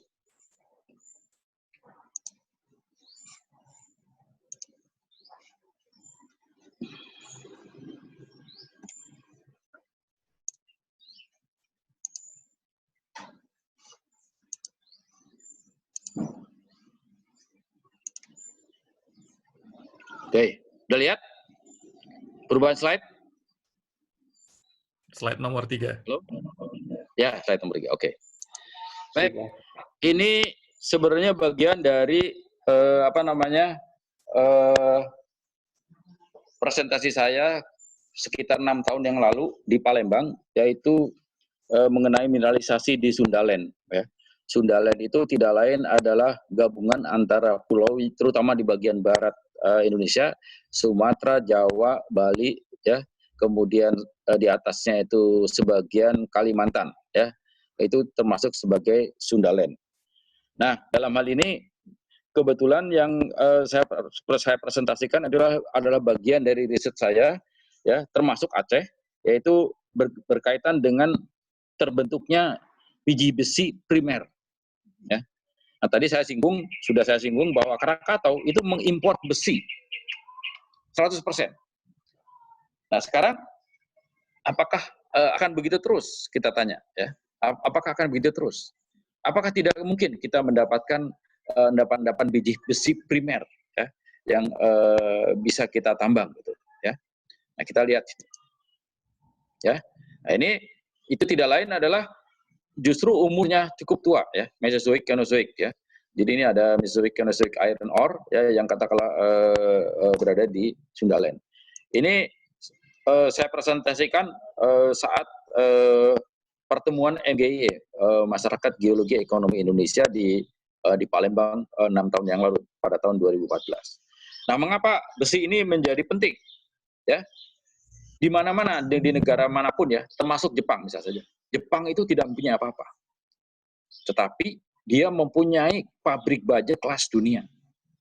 Ya, pabrik bajanya itu sampai sekarang kita nikmati. Kita naik Toyota, naik Honda, semua barang-barang besi itu baja itu dari Jepang. Tapi Jepang sendiri tidak punya tambang besi, tidak punya resource besi. Mengapa begitu penting? Mengapa begitu penting? Mengapa? Karena betul-betul besi itu merupakan tulang punggung, ya, manusia dalam modernisasi, di dalam di dalam industri, dalam sivilisasi. Ya. Jadi negara yang tidak punya besi pun dia akan investasi untuk pabrik baja. Ya. Tanpa baja kita tidak akan bisa mendirikan rumah seperti sekarang ini. Ya. Tanpa baja kita tidak bisa kemana-mana tanpa transport mobil, Honda atau apa namanya motor atau apapun. Ya. Ya. Itu ya. Jadi bagaimana pentingnya itu. Nah ini kita perhatikan ya bahwa bagian dari Sundaland ini, ya bagian dari Sundaland ini, ya udah nampak itunya slide-nya, halo? Sudah Pak. Oh sudah ya. Ini Anda bisa perhatikan ya di bagian Sundaland itu tidak lain adalah bagian dari Sumatera ya, yaitu sebagian dari timur, kemudian dari Borneo ya sampai di sini. Nah, ini ya.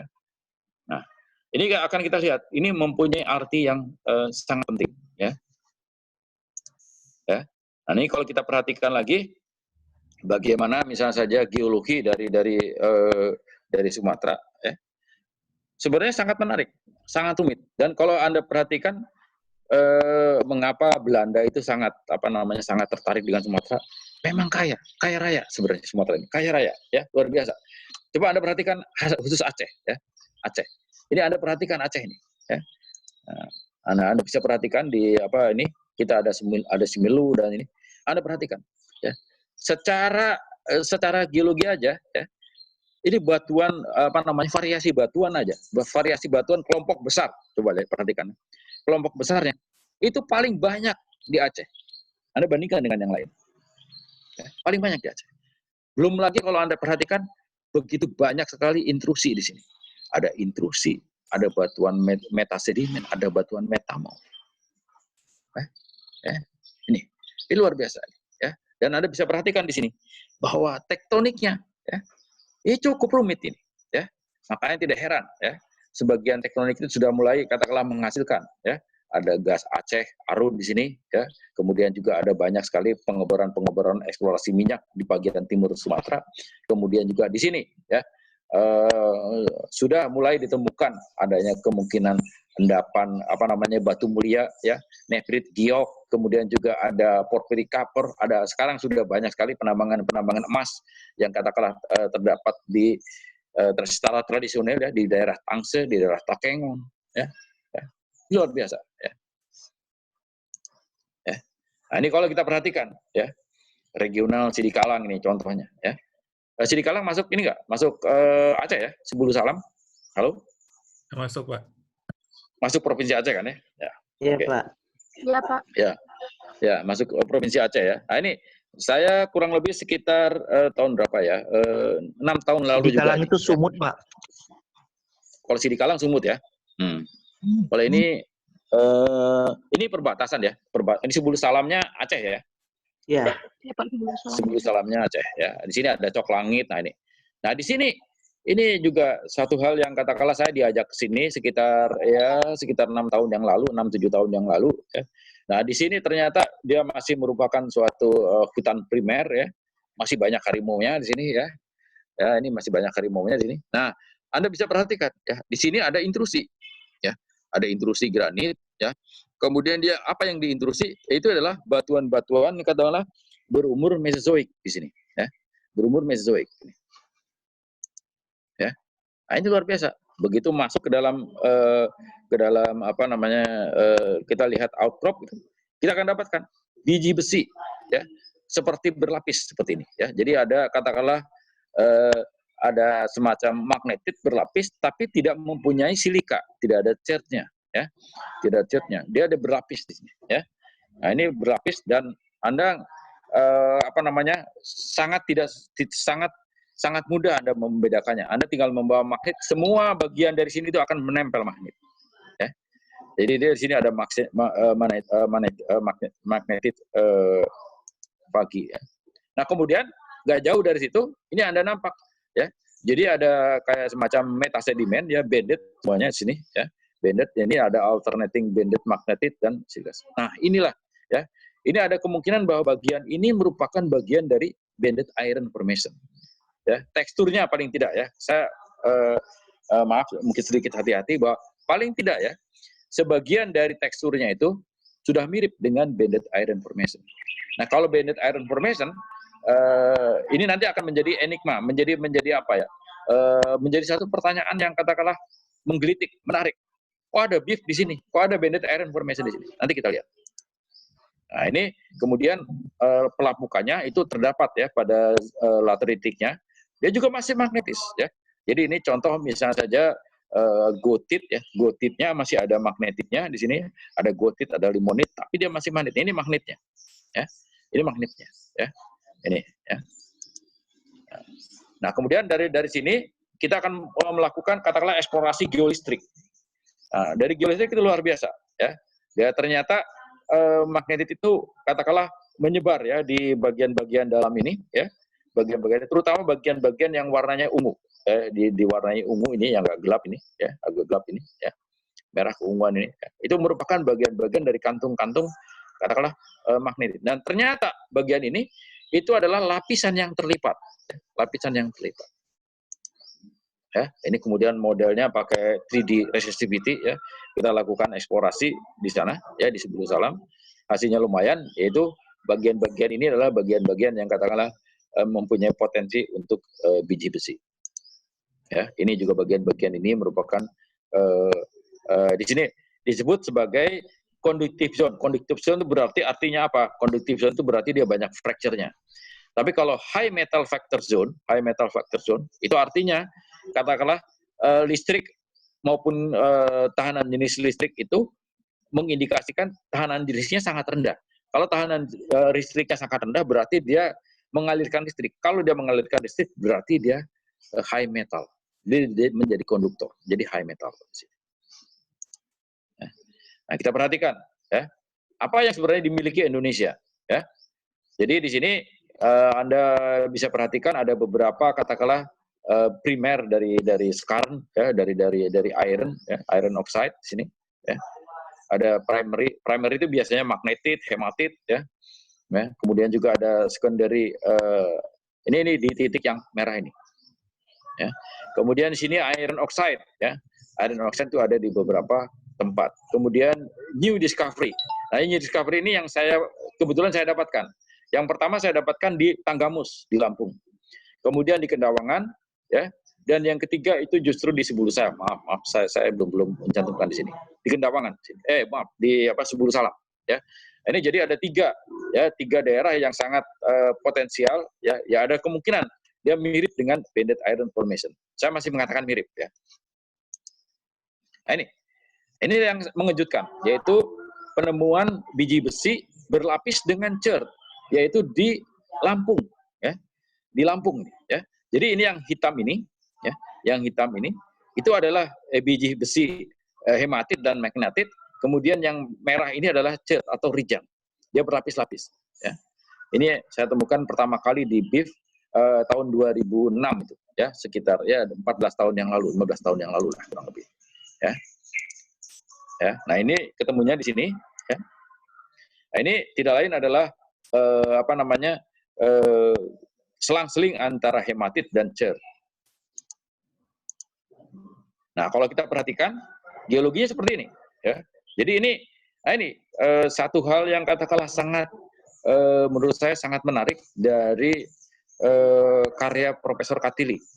Padahal kalau kita perhatikan Profesor Katilli itu menulis tahun 80-an, yaitu tentang keberadaan pre-tertiary volcanic di sini. Pre-tertiary volcanic yang sepanjang mulai dari Aceh ya sampai ke selatan Sumatera. Sangat jarang dibahas untuk mineralisasi, sangat jarang dibahas ya. Nah, ini yang katakanlah menarik. Mengapa? Karena ternyata bagian-bagian ini itu ternyata sebagian ini mempunyai potensi untuk mineralisasi. Ya, nah umurnya ini adalah Jurassic. Umumnya di sini ada pokoknya Mesozoik ini ya. Mesozoik, ada sebagian di sini memang Carboniferous ada juga di sini ya. Ya, jadi kalau kita lihat stratigrafinya ya, ini ada yang sebagian yang ada di jalur barat Sumatera itu adalah Carboniferous ya. Ya kadang-kadang ada Silurian tapi sangat jarang ya. Tapi yang paling banyak itu adalah Carboniferous. Ya. Nah, ini lokasi pertama penemuan yang diduga mirip dengan BIF, yaitu di Tanggamus. yaitu pertama kali ditemukan itu adalah di satu lokasi yang namanya Gunung Kasih ya. Sini ada namanya Gunung Kasih ini, ya, Gunung Kasih. Nah, ini ditemukan di sini. Nah, sebenarnya ini cukup unik. Saya diundang ke sini pertama kali untuk mencari mangan ya. Untuk mencari mineral namanya mangan. Kalau orang Jawa, karena kebetulan di sini banyak orang Jawa ya, mangan orang mangan kumpul sini ya. Mangan orang mangan kumpul di sini ya. Nah, di sini beberapa daerah ini banyak sekali ternyata mangan. Nah, ternyata selain mangan, ya, kita temukan juga adanya tekstur yang sangat mencengangkan, yaitu selang-seling antara chert dan ferromangan oxide. Ya. Ferromanganese oxide. Di sini ada besinya, ada chertnya. Ya. Ini yang ditambang. Ya. Ditambang di sekitar Gunung Kasih. Ya. Itu tambangnya nggak lama ya. Karena ternyata mereka tidak dibekali eksplorasi yang rinci ya, sehingga mencarinya itu hanya dengan bulldozer. Kalau kelihatan batunya hitam, didatangin, digali ya. Ya memang kadang-kadang dapat katakanlah 10 ton, 100 ton gitu bisa dapat. Tapi kadang-kadang bulldozernya hanya menyentuh boulder yang mungkin beratnya hanya 100 kilo gitu ya. Nah itu ya. Jadi intinya pakai bulldozer. Ya, ini contohnya. Bagaimana kejadiannya? Ya. Nah, ternyata di sini itu ada alterasi ya. Alterasinya itu ada akilik, ada chloride di sini ya. Nah, tapi di sini juga ada pirit, ada galena, ada sphalerite, ada barit, ada calcite di sini. Ya. Nah, ini yang menjadi tanda ya. Kalau ada barit itu berarti ada percampuran antara barium dan sulfat. Bariumnya itu bisa berasal dari air laut, sulfatnya bisa berasal dari magma. Artinya bahwa sistem yang ada di sini itu mempunyai peluang bahwa ini merupakan bagian dari VMS, ya, bagian dari volcanic massive sulfide, ya. Jadi banded iron formation-nya itu merupakan bagian dari massive sulfide. Ya. Nah ini Anda bisa lihat di sini, ya. Ini ternyata dibarengi oleh pirit, galena, dan sphalerite. Nah inilah bagi mineral-mineral yang sangat sangat kerap ditemukan di VMS ya. Itu ya. Ya. Nah, ini kemudian Anda bisa lihat bagaimana banded iron formation banded iron ore ya yang selang-seling antara quartzite dan biji besi itu sudah terlipat.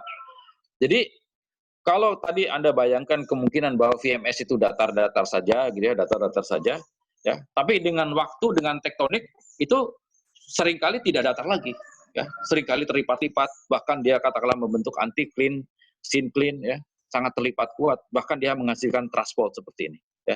Nah, ini contoh ini banded iron ore yang katakanlah sudah terlipat seperti ini, ya. Ya, ini sudah terlipat. Nah, ini bentuknya seperti ini. Sangat ketat ya. Jadi sini ada magnetit ya yang selang-seling dengan silika ya. Jadi ada bahkan di bagian-bagian silikanya itu kita menemukan adanya silimanit, ada garnet, kemudian di sampingnya itu adalah magnetit, hematit dan martit. Ya. Nah, ini Anda bisa lihat nah, ya. Sebagian Anda bisa perhatikan silika itu bisa berkumpul di sini ya. Mirip dengan vein ya, tapi ini bukan vein ya. Ini tidak lain karena proses pelindihan ya, karena proses metamorfisme juga si silikanya itu bersatu dia membentuk katakanlah blasto quartz ya, jadi membentuk mata quartz tapi dia katakan mirip dengan perlapisan. Yang ini adalah lapisan besi, ini juga lapisan besi ya. Nah ini yang sudah terlipat kuat ya, jadi silika kemudian besi terlipat kuat ini ya. Ini terlipat kuat ini. Ini kalau misalkan Bapak Ibu yang ingin mengakses publikasinya itu ada di IAGI tahun 2007 ya. IAGI tahun 2007 ketika itu presentasi di Bali. Lihat aja ada banded iron formation itu publikasi dari saya, kemudian juga bisa dilihat dari publikasi internal ITB ya, waktu itu adalah Geoaptika, itu ada juga di situ ya, berkaitan dengan penemuan banded iron formation di Lampung ya. Nah, ini Anda bisa lihat sangat terlipat kuat ya. Nah, ini mikroskopinya. Di mikroskopinya Anda lihat di sini ada biji besi selang-seling dengan silika ya. Ya, biji besi selang-seling dengan silika ya. Jadi mulai dari outcrop sampai katakanlah mikroskopik, ya, itu mempunyai kaitan yang sangat erat, ya. Jadi dia kontinu. Jadi di di outcrop berlapis, ketika di mikroskop juga berlapis. Nah, kelihatan bahwa di sini perlapisannya itu sangat ketat. Ya. Sepertinya slide-nya tidak berpindah. Pak Andri pindah ke PowerPoint lain ya? Halo? Dari tadi Pak nggak pindah. Ya, PowerPoint-nya masih tetap di gambar outcrop di Gunung Kasih. Ini udah saya pindah, Pak. Tapi yang coba, Anda lihat nggak di scope ini gambar BIP-nya, gambar outcrop, kelihatan? Ya, sekarang lagi gambar outcrop, Pak. Gambar mikroskopiknya nggak ada lagi. Oh, sebentar kalau gitu, bentar nih. Ini udah lihat belum gambar mikroskopik? Belum lihat. Belum, Pak. Kok aneh ya? Ini sudah saya lihat ini. Masih di slide yang sama ya, Pak Andri? Ini ya mikroskopi ini. Belum lihat? Itu di slide yang lain apa di slide yang sama, Pak Andri? Slide yang sama. Oke. Coba lihat, Pak. Slide yang sama. Sekarang saya pindah lagi ya, coba. Atau gimana? Ya, mungkin bisa di-reshare aja screen-nya, Pak Andri. Dia nggak berpindah lagi dah. Cuma nunjukin. Oke, sebentar. Bentar.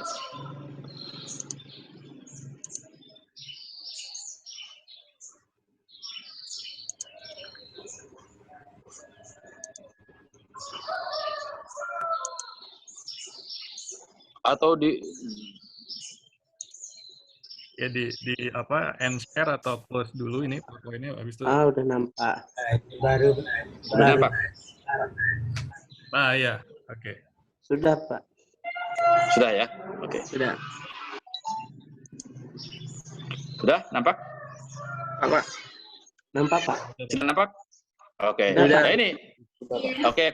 Ya, ini maaf ya. Saya ulangi. Jadi ini sayatan tipisnya, ya.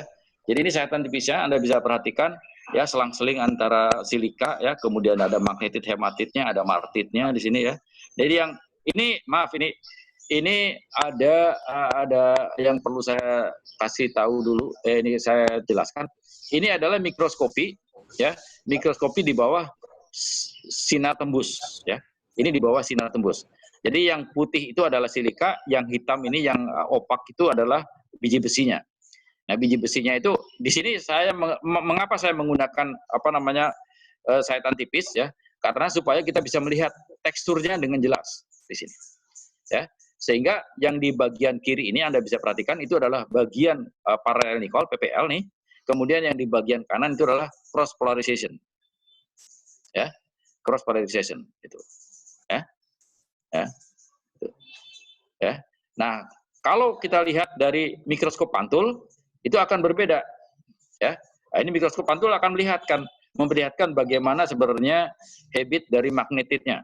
Dia mengkilap, sini agak pinkish ya, bersama dengan magnetit. Yang di sini sebaliknya, kalau silikanya menjadi hitam, ya, silikanya menjadi hitam. Ini pakai mikroskop pantul. Ini yang kita sebut sebagai reflect light atau orthomikroskopi. Nah, itu menandakan yang ini, yang hitam ini. Ya. Ini yang hitam ini, ya. Ini kemudian kalau saya blow out dari tadi thin section, itu akan seperti ini, ya. Itu akan seperti ini. Oke? Ya. Nah, ini kandungan besinya kurang lebih sekitar ini, ya. Sekitar 70, 60, 70 derajat, 70% ya. Ini bagus ini, ya. Karena apa? Kalau kita perhatikan, tadi ada yang menanya tentang iron sand ya. Iron sand di mana? Di Aceh tadi. Iron sand itu kadarnya paling-paling 40-50 ini. Ya, sekitar sini. Ya. Kemudian juga kalau misalkan apalagi kalau misalkan kita berkaitan dengan latrit. Latrit lebih rendah lagi. Mungkin antara 40 sampai 30% kandungan besinya. Nah, tetapi yang katakanlah diimport oleh Krakatau Steel itu rata-rata dari tambang besi yang mempunyai kadar biji antara 60 sampai 70%. Ya, itu contoh dari BIF ya, Bennett Iron Formation itu kadarnya 60 sampai 70% kadar besinya. Ya. Sorry. Nah, ini kurang lebih ya. Nah, ini bagaimana terjadinya banded iron formation. Nah, ini saat itu mirip dengan VMS. Ya. Jadi di bagian VMS itu ada besi. Ya. Nah, bagian dari besi inilah yang kemudian dia akan mengalami partisipasi, mengalami pengendapan di sini, dan itu akan katakanlah diendapkan bersama dengan sedimen yang sangat halus, silika. Ya. Nah, itulah akan menjadi cer, besinya dia akan menjadi hematit di sini. Nah, ini ada satu pertanyaan yang menggelit, nanti kita lihat ya. Ini, ya. Nah, ini kalau misalkan kita analogikan, ya, itu seperti ini, ya, terbentuknya beef itu, ya, beef yang ada di Tanggamus ini. Udah kelihatan slide-nya, halo? Kelihatan, Pak. Oke, ya. Nah, ini, ya, jadi beef dari Tanggamus itu adalah bagian-bagian yang katakanlah besi yang katakanlah mengendap, ya, sebagai berlapis dengan silika, ya. Akhirnya akan menghasilkan tekstur seperti ini. Ya. Nah, ini mengapa bisa terjadi? Ya bisa jadi ya bahwa bagian-bagian dari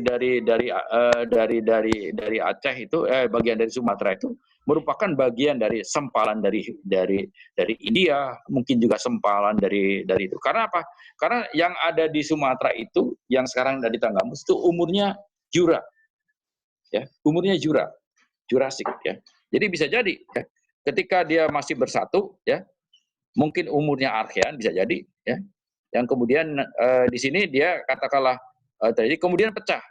Nah, pecahannya itu sempalannya bisa jadi ya merupakan bagian sekarang itu menjadi bagian dari Sumatera. Ya. Bisa jadi. Tapi ini masih perlu diteliti lebih banyak lagi ya. Jadi ini interpretasi saya saja bahwa karena beef yang terdekat itu ada di India ya, banded iron formation yang terdekat itu ada di India. Kemudian juga ada di Perth ya. Di Perth di Australia itu yang terdekat banded iron formation dan umurnya memang Archean. Ya, ini ya, nah, ini saya singkat saja mengapa besi itu menjadi tulang punggung ya. Jadi sudah dipakai sudah ribuan tahun yang lalu, 4.000 tahun sebelum before Christ ya, sebelum Nabi Isa ini ya. Jadi meteoric iron yang dipakai itu adalah meteorit yang berasal dari langit ya, dari hunjaman meteorit dari langit itu menjadi bagian dari besi pada zaman Firaun ya. Kemudian ada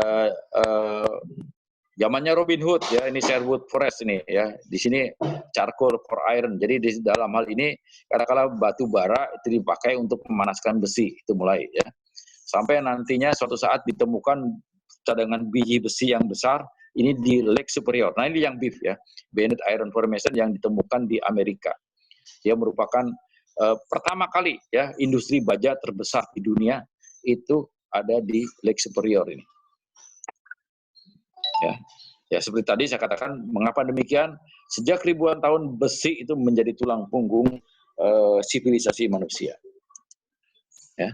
Nah, apa besi yang katakanlah bisa ditambang? Ada magnetit, ada hematit, ya.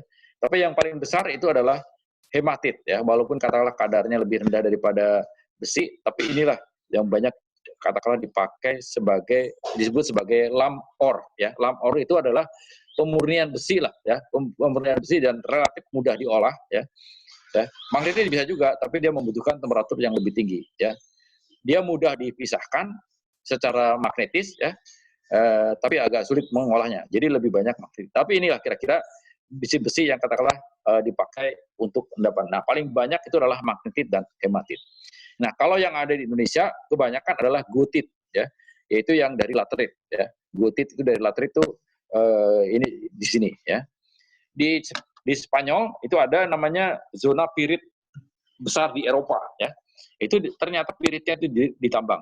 Nah, yang menambang itu yang sekarang menjadi ikon perusahaan tambang termasuk terbesar di dunia, yaitu Rio Tinto. Ya, Rio Tinto itu berasal dari suatu distrik di Spanyol yang menambang besi. Ya, namanya Rio Tinto. Nah, Rio Tinto itu menjadi bendera perusahaan di dunia saat ini. Ya, ini kadar besi yang katakanlah di cut off grade-nya ya. Jadi yang paling banyak itu adalah sekitar 64% bisa dipakai untuk lam ore. Jadi hematit yang dipakai. Ya. Apa saja kendalanya? Ya, tidak boleh tinggi fosfor, ya tidak boleh mangan, ya. Ini mangan orang mangan kupu, di sini mangannya kurang dari 2%, ya. Kemudian ada ini tidak boleh lebih dari arsen, copper, zinc, Pb-nya nggak boleh lebih dari 0,1, ya. Ya. Ya. Inilah yang katakanlah banyak dipakai. Ya. Ini ada beberapa tipe endapan besi, ya. Ada magmatik, ya, ada kontak metamorfism, paling tidak ada 9, ya. Paling tidak ada 9. Nah, yang paling banyak itu justru di sini. Di satu ini magmatik ini ada di Kiruna, ada di Afrika Selatan, ya. Ya mungkin juga ada di sebagian negara-negara Asia, ya. Ini belum tercatat saja. Kemudian skarn, ya. Ini skarn banyak juga terdapat di beberapa negara Eropa, di negara-negara yang katakanlah banyak batu gamping yang bersentuhan dengan intrusi, ya jadi. Ya. Kemudian ada beberapa hidrotermal, ya. Ada yang PMS. Nah, ini yang nanti ini kita lihat. Ya. Nah, yang tadi ditanyakan itu yang di Indonesia itu adalah residual, lateritic ultra basic, ya, dioxide complex, ya. Misalnya aja di Sulawesi Selatan, dia di bagian Sorowako, di aneka tambang punya juga itu ya, lateritik. Kemudian di Pulau Sebuku yang saat ini intensif ditambang, ya, di Pulau Sebuku itu ada sangat intensif ditambang, ya. Kemudian ada yang terrestrial sedimentary deposit, ini bisa saja pada swamp, pada rawa, pada kars, ya. Kemudian yang tadi ditanyakan oleh salah satu teman Anda ya, beach pleasure ini, ya. Sini ada magnetit air. Nah ini banyak terdapat di Jawa, di bagian barat Sumatera banyak juga ini, ya. Pokoknya bagian-bagian yang katakanlah banyak mengandung vulkanik, ya, sebagian itu bisa menghasilkan beach pleasure magnetit. Yang nomor 9 nih, ya, marine sedimentary. Ya. Ini tidak lain adalah salah satunya adalah BIF, ya, Bennett Iron Formation, ada Minette, ada Coastal Placer, ya. Ini ada di Minas Gerais, kalau BIF itu ya, Minas Gerais, Lake Superior. Nah ini kalau Anda perhatikan, Minas Gerais, Lake Superior, Hammersley, Goa, ya, kemudian Maritime, ini adalah negara-negara pengekspor besi ke seluruh dunia, termasuk Indonesia. Nah, besinya itu diambilkan dari sini, ditambang dari sini. Nah, ini hampir sama, maaf, ini pengulangan tadi kira-kira pembentukan biji besi, ya. Nah, ini mineral-mineral besi, ini maaf bahasa Jawa, ya, bahasa Jerman, ya. Jadi wichtige Eisen mineralnya, ya. Sini ada magnetit, ada hemetit, hemetitnya A-nya itu pakai topi 2 itu ya, hemetit, ya. Kemudian ada pirit dan sebagainya, ya. Ini bentuknya, ya. Ini yang paling banyak adalah magnetit hematit. Nah, kemudian dalam hal ini kalau kita tadi berkaitan dengan garis besarnya mineral-mineral pembentukan besi, tempat terbentuknya besi, ini kita. Jadi hypogen itu yang ada liquid magmatik, ada hidrotermal, ada marine sedimenter, bisa juga sini magmatosedimenter, ya. Ini contohnya adalah BIF, ya, Bennett Iron Formation. Kemudian ada supergen. Nah, yang laterit itu di sini supergen. Ya. Laterit itu supergen, ya. Residual. Ini yang ada di Indonesia kebanyakan. Oke. Jadi Indonesia kebanyakan ini tidak ada yang hypogen, tidak ada yang primer sementara ini. Ya. Jadi primer itu belum menghasilkan yang signifikan. Kalaupun ada, itu tambang-tambang raya saja, tapi belum bisa menghasilkan yang besar, ya, seperti di Australia. Ya. Yang paling banyak itu adalah residual maupun marine sedimenter. Ya, marine sedimenter juga nggak ada, maaf. Yang ini ya, yang residual nih, ya. Nah, ini Lampung, saya teruskan aja. Mungkin bisa saya bilang dalam hal ini bisa disamakan dengan Archean deposit yang terkenal, ya. Ya, jadi ini kalau misalkan Anda perhatikan, ini adalah dari referensi saya ambilkan, ya, yaitu Bennett Iron Formation yang ditambang di Hammersley di Perth di Australia. Nampak sekali bahwa di sini selang-seling dari chert maupun iron oxide dan chert itu sudah terlipat-lipat, ya. Nah, tambangnya luar biasa besar. Kalau Anda memperhatikan tonase dari porphyry copper bisa saja yang dihasilkan dari Freeport-nya, dari Timika, ya, itu masih dalam orde jutaan ton, sekian juta ton, sekian metrik ton, jutaan ton. Tapi kalau besi udah nggak cukup lagi dengan jutaan, tapi billion, ya, sudah billion ton, ya. Kadarnya sudah berbeda. Kalau misalkan porphyry copper itu kadar paling-paling 2% kadarnya. Kalau besi, ya, 70%. Jadi masuk akal. Kalau misalkan cadangan besinya itu billion ton, miliar kalau dalam bahasa Indonesia. 10⁻9 billion ton. Ya. Nah, ini mengapa beef itu jadi kontroversi, ya. Beef itu kontroversi, ya. Ya, walaupun demikian sudah mulai terjawab, ya, banyak sekali sudah mulai terjawab, ya. Ya, dan karena banyak sekali riset-riset yang katakanlah berkaitan dengan Bennett Iron Formation, ya. Ini negara-negara maju risetnya luar biasa berkaitan dengan ini, karena mereka juga memanen besi untuk pabrik baja dari sini. Nah, ini kontroversinya yaitu hanya terjadi di antara 3,8 giga annum sampai 1,6. Artinya apa? Archean betul-betul. Paleozoik, Proterozoik, ya. Jadi di Archean memang, ya. Sorry. Mengapa ternyata? Ini juga menjadi pertanyaan. Mengapa hematit itu bisa berlapis pada suatu daerah yang sangat luas? Cekungannya sangat besar dan dia bisa berlapis rapih antara chert, antara rijang dan hematit. Mengapa demikian? Karena hematit itu sangat-sangat rentan terhadap pelapukan. Kalau hematit kena air, dia langsung teroksidasi. Dia akan langsung jadi gotit, jadi limonit. Ya, jadi gotit, jadi limonit. Gitu. Ya, jadi bisa bayangkan. Tapi kenapa dia bisa survive dalam suatu cekungan yang sangat luas, ya? Ya. Kemudian pada sedimen yang cukup tebal, ya. Ternyata apa? Ternyata pada zaman Archean kadar oksigennya itu masih rendah sehingga tidak terjadi oksidasi yang signifikan. Jadi ini contoh yang sebentar. Anda bisa lihat ada grafik di sebelah kanan. Halo semuanya? Ya, Pak. Ya. Kelihatan, ya. Pak. Ini kalau saya pencet tertutup oleh ini nggak? Ada height ini. Ini height-nya apa nih?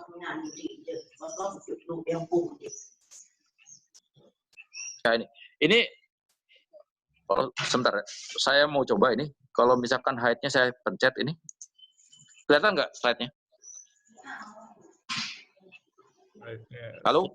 Slide-nya masih grafik yang ini Pak, grafik di Prekrapia. Oh iya, betul. Udah, oke, betul. Ini, Anda lihat di sini, ya. Di sini -5, -4, 3. Itu artinya apa? Dia mulai dari katakanlah betul Archean. Jadi awal dari bumi itu ini 5 miliar tahun yang lalu, ya. Kemudian 4 miliar, ya, 3 miliar. Kemudian di sini ada pangnya dinosaurus itu kurang lebih sebentar, di mana deh? Jadi awal dari kehidupan, maaf ini oksigen, ini kadar oksigen, ya. Yang vertikal itu kadar oksigen. Yang ini adalah umur, ya, Precambrian era nih, ya. Jadi Archean sampai Proterozoik. Jadi pertama kali fotosintesis itu di sini. Pertama kali ada kehidupan di sini. Jadi ada first living cell itu ada di sini, ya. Nah, disinilah yang sebenarnya katakanlah mulai sebenarnya, ya. Katakanlah di sini tuh mulai di sini. Ya, jadi kadar oksigen itu sangat kurang.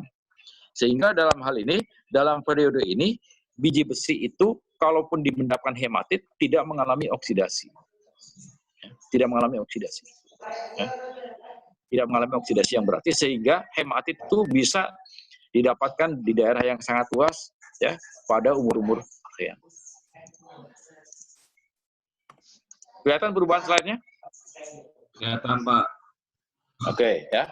Nah, ini saya ambil dari literatur berbahasa Jerman, bahasa Jawa, ya. Di sini ada poin-poin di mana di sini terdapat pengekspor biji besi yang terkenal di dunia. Jadi Anda bisa lihat di sini, ini di Amerika, ya. Itu ada di bagian barat, kemudian di sini ada di bagian timurnya, ya. Kemudian di Afrika, ya. Kemudian di Eropa, ya, dan di Australia juga ada di India. Di Indonesia nggak ada sama sekali. Ya, Indonesia sama sekali tidak ada. Ada di sini itu ada di 64 ini kurang lebih ini di Jepang. bukan di Filipina ya, di Filipina. Ya. Jadi kalau ada perhatikan, ya, ini ada produser besi dunia. Ini beberapa saja yang saya highlight ya. Jadi yang pertama yang dikenal itu adalah ada Superior, kemudian sini Algoma. Nah inilah dua tipe endapan biji besi yang sangat menjadi referensi di dunia. Jadi ada dua tipe yang nanti anak akan lihat ya bagaimana tipe ini dibedakan. Yaitu yang namanya Superior Lake, kemudian sini Algoma Type di sini. Sini ada Superior Type, di sini ada Algoma Type. Yang lain itu ada Mauritania, ya. Tapi ini sudah bukan tipe. Ya. Ini ada Minas Gerais, ini adalah pengekspor besi. Ya. Ini kemudian sini ada Goa, kemudian ada Hammersay Range di Perth, ini ya di Australia Barat. Ini semuanya ternyata apa? Dia merupakan banded iron formation. Ya. Banded iron formation. Ya, umurnya adalah Archean. Jadi kalau Anda perhatikan, ya ini adalah bagian dari magmatic sedimentary yang magmatinya itu yang menghasilkan mirip dengan VMS tadi. Sedimentary depositnya itu yang katakanlah diendapkan persis di lereng gunung tadi, ya, di lereng cekungan mungkin ya. Nah, ini Anda bisa lihat umumnya adalah Archean proterozoic. Jadi kalau misalkan Krakatau Steel yang ada di Jawa ini katakanlah mempunyai pabrik baja, besinya ya itu akan sebagian besar diimpor dari daerah-daerah ini. Ya. Nah, ini di sini penemuan baru. Di sini ada Subulu Salam, ada Tanggamus, ada Kendawangan ya. Ini ada Subulu Salam, Kendawangan ya. Ya, apakah mungkin ya ada beef di sini? Nah, ini masih menjadi tanda tanya. Walaupun dalam hal ini hanya interpretasi, saya mengatakan bahwa ada kemungkinan beef itu ya. Tadi yang saya ceritakan yang berkaitan dengan Gondwana tadi. Nah, ini tipe-tipe endapan biji besi ya, berdasarkan ilustrasi grafik ya. Jadi ada biji besi yang tadi yang kita sebut sebagai superior type itu ada di sini, yaitu pada cekungan yang sangat lebar ya, cekungan yang sangat lebar gitu ya.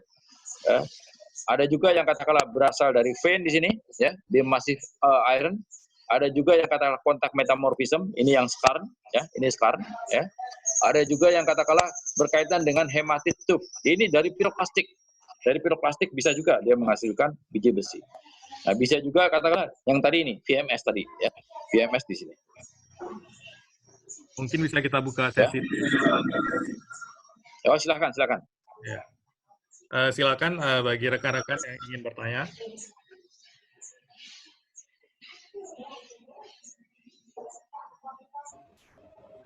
Sangat menarik konsep yang dipaparkan oleh Andri mengenai penemuan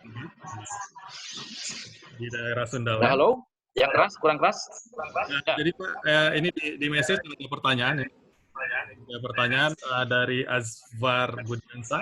Bertanya apa? Ya. Kalau pembentukan besi yang ada di Aceh, Sumatera mirip dengan pembentukan VHS, kenapa tidak terbentuk besi-besi sulfide?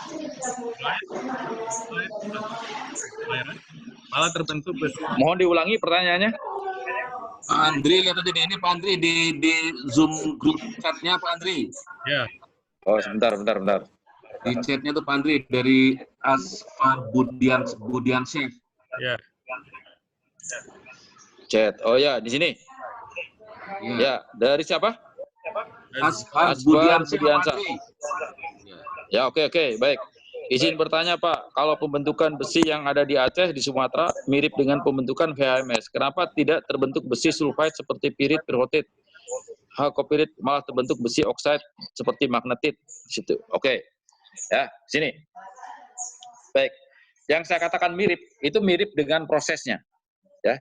VMS itu hanya merupakan merek saja. Merek artinya kayak semacam ikon saja bahwa kebanyakan massive sulfide itu dihasilkan dari vulkanik massive sulfide, jadi kegiatan gunung api bawah laut. Tapi ternyata pada zaman Archean, kejadian vulkanisme di bawah laut itu bisa menghasilkan besi. Ya. Nah, apakah di Aceh itu ada VMS yang menghasilkan sulfide? Itu yang menjadi prospek yang kemungkinan kalian generasi muda itu yang harus Anda cari. Mengapa? Nanti akan saya lihat. Saya lihatkan ya. Mengapa geologi Aceh itu bisa jadi potensial ya untuk katakanlah untuk mencari sulfida yang berkaitan dengan VMS. Ya.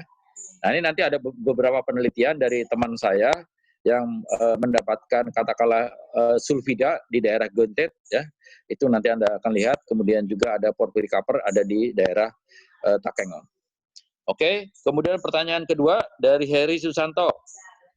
Pak, bila tailing di Freeport di mana banyak magnetit mineral boleh ditambang, bisa jadi menjadi pemasukan enggak? Ya, bisa jadi. Tapi pada umumnya perusahaan-perusahaan seperti itu tidak mau direpotkan dengan mengizinkan menambang tailingnya itu. Mengapa demikian? Karena tailing itu bergunung-gunung kadang-kadang ya. Anda bisa bayangkan, yang diambil itu hanya 2% tembaga. Ya. Hanya paling-paling 1% kalau sekarang. Berarti 99% itu limbah. Ya. Jadi kalau gunung itu dipapas, limbahnya mau dibuang kemana? Ya pasti akan dibuang ke suatu tempat. Harus ada sesuatu yang dikorbankan. Mungkin sungai dikorbankan. Ya. Nah, tetapi ketika sudah mengendap, itu bukan main banyaknya itu. Itu bukan main bisa menggunung lagi. Jadi membuat gunung di tempat lain. Tapi gunungnya itu rapuh. Ya. Jadi dalam hal ini faktor-faktor safety ya, untuk pengamanan itu pastinya sudah di luar tanggung jawab sudah di luar tanggung jawab perusahaan. Perusahaan tidak mau disalahkan untuk itu. Ya, bisa aja betul bisa jadi ya. Bisa jadi magnetitnya bisa dipakai, bisa jadi betul ya. Ya kenapa tidak gitu ya? Bisa jadi bisa dipakai untuk industri baja ya, bisa jadi itu. Memang magnetit itu bisa jadi banyak terdapat pada daerah-daerah potasik ya, zona potasik itu banyak sekali magnetitnya. Dan sebagian dari tambang tembaga itu ngambil bagian dari zona potasiknya juga ada, sebagian kecil. Ya, kemudian di sekarnya juga ada magnetit. Ya, oke, pertanyaan bagus. Yang pertanyaan lainnya apa ya? Ini Pak ada Aditya Pratama. Data apa saja yang mendasari interpretasi terkait BIF ya di Sumatera berasal dari Gondwana. Nah, ini yang masih di ini ya, masih di masih di dalam penelitian ya. Mengapa sama? Saya hanya menyamakan dari tekstur saja. Teksturnya mirip sekali dengan banded iron formation. Dan saya hanya melihat bahwa kalau ada banded iron formation yang umurnya archean, sepertinya kok nggak mungkin. Ya. Susah sekali di Indonesia ada banded iron formation umurnya archean. Karena paling tua di Indonesia itu karbon tadi. Di mana kita bisa dapatkan archean? Ya. Nah, sehingga dalam hal ini bisa jadi secara tektonik pulau-pulau kecil itu di docking merapat ke Sumatera ya sesudah proses pengendapan BIF itu selesai. Ya, jadi hanya nempel saja ya. Bisa jadi endapannya nggak terlalu besar, tapi bisa juga besar karena penelitian ke situ belum mengarah ke sana, penelitian belum banyak mengarah, eksplorasi juga belum ada sampai sekarang yang katakanlah serius ada di situ.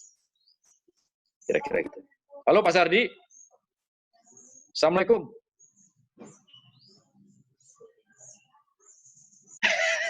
Halo. Oke, ada pertanyaan lain? Mungkin bisa dilanjutkan. Kita pindah pertanyaannya ke sesi berikutnya. Oke.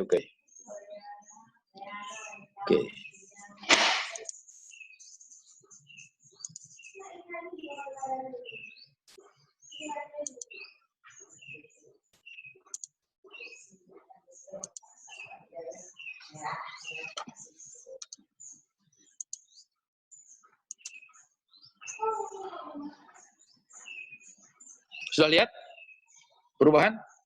Sudah, Pak.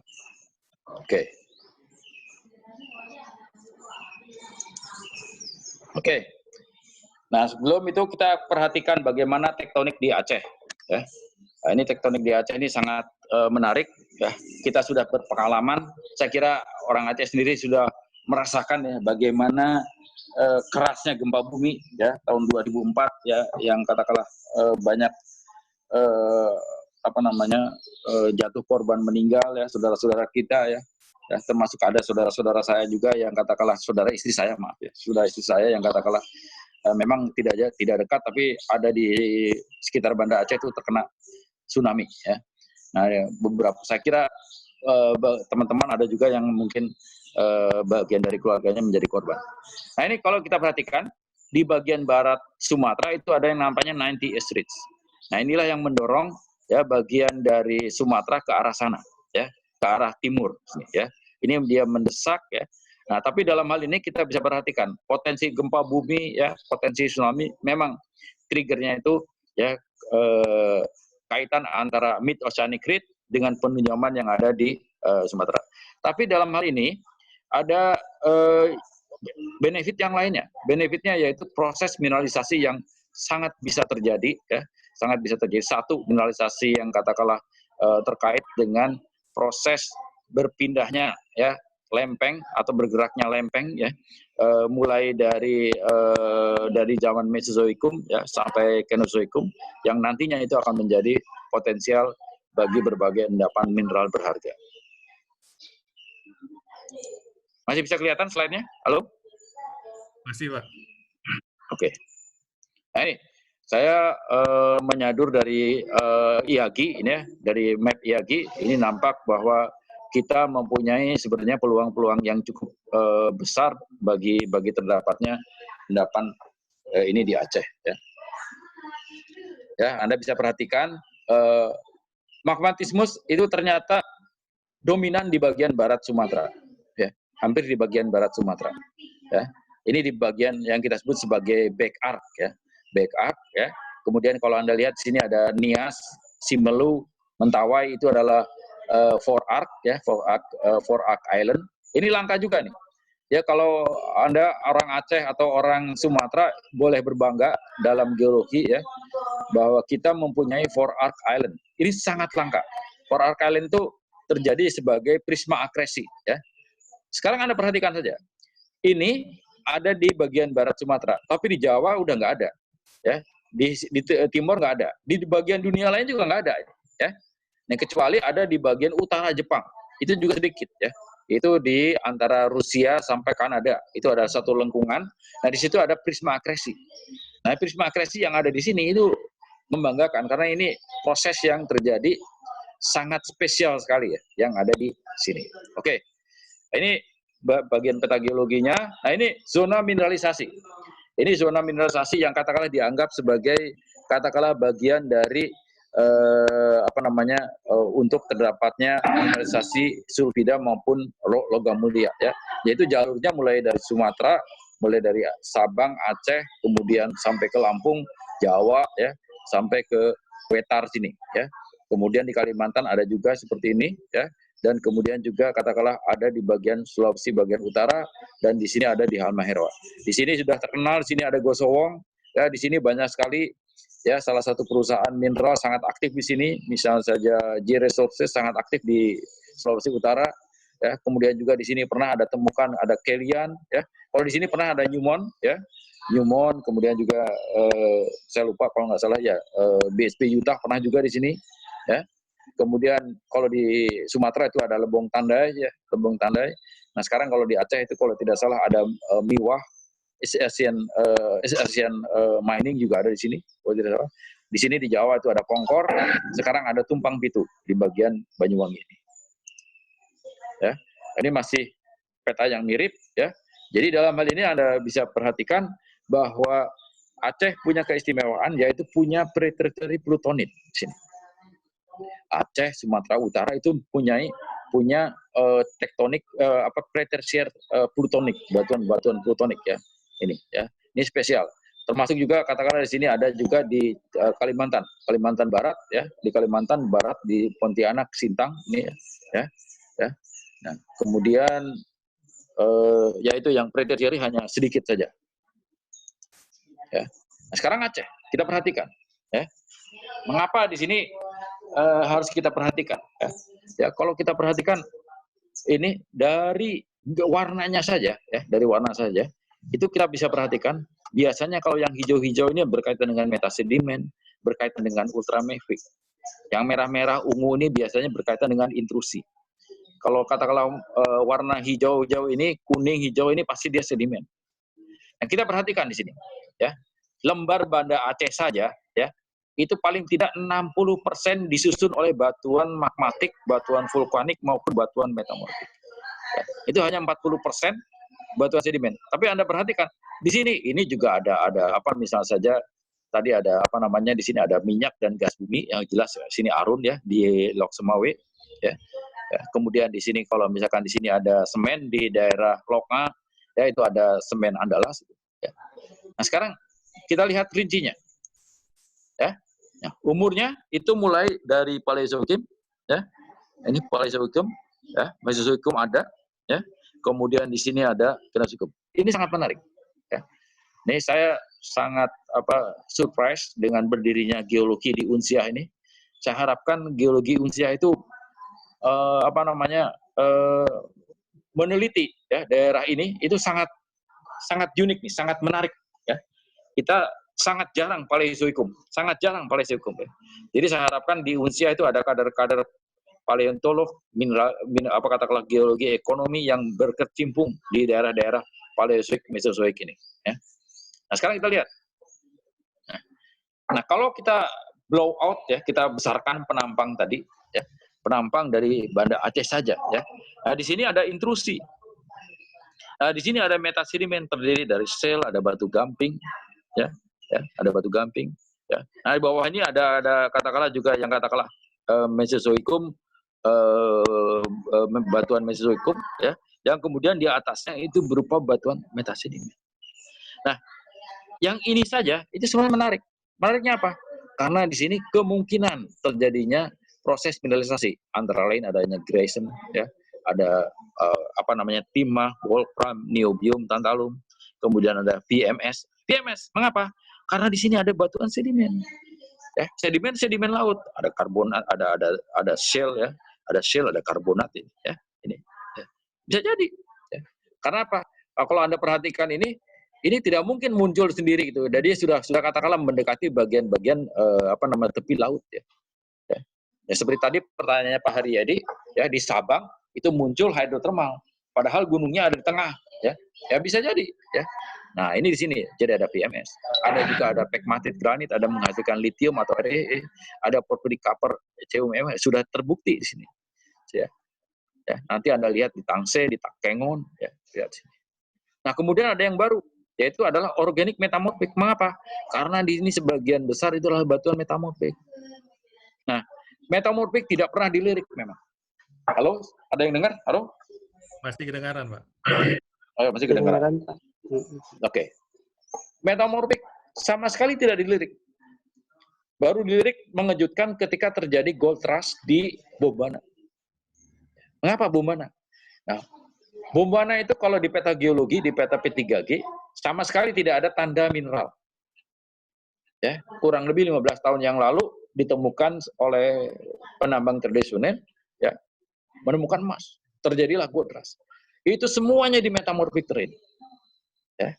Dan ternyata ya 20 tahun belakangan ini muncullah satu teori baru, konsep baru yang kita sebut sebagai organic metamorphic deposit, yaitu proses mineralisasi yang terjadi atau berasosiasi dengan batuan metamorfik.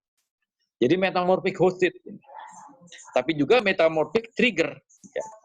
Ya, artinya apa? Kalau tadi Anda lihat yang namanya hidrotermal, ya, itu ada magma, kemudian ada batuan samping. Sekarang magmanya nggak ada. Yang menjadi apa? Yang menjadi sumber panas? Yang menjadi sumber panas ya tidak lain adalah batuan metamorfik itu sendiri. Ya. Tetapi tidak cukup.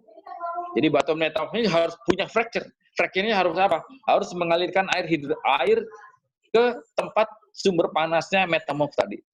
Nah, barulah di situ terjadi sirkulasi di antara vicinity, di antara skis, ya, di antara rekan-rekan pada skis, terjadilah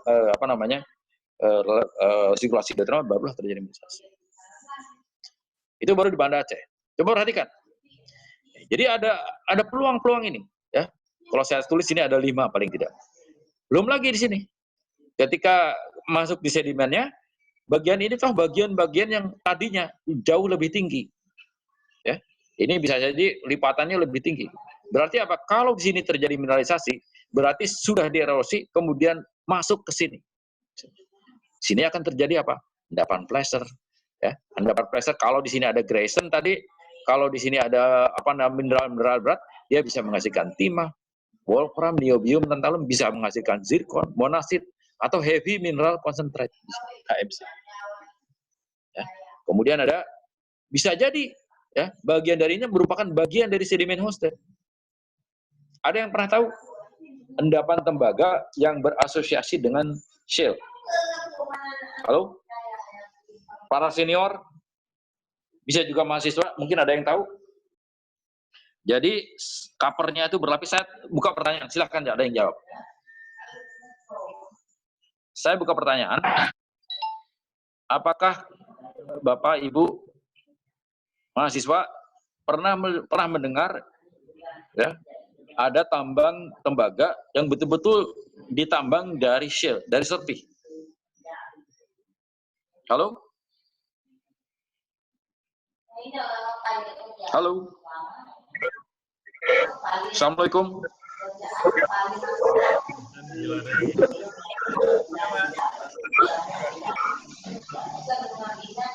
Di mana coba? Di mana Anda pernah mendengar ada tambang tembaga yang nambangnya dari shale, dari serpih?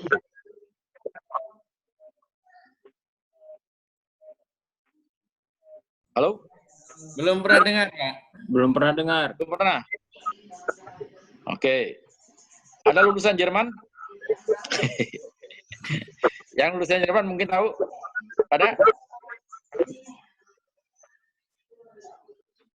Ada? Halo? Ada yang tahu? Ya. Halo, suara saya jelas nggak? Halo? Jelas, Pak.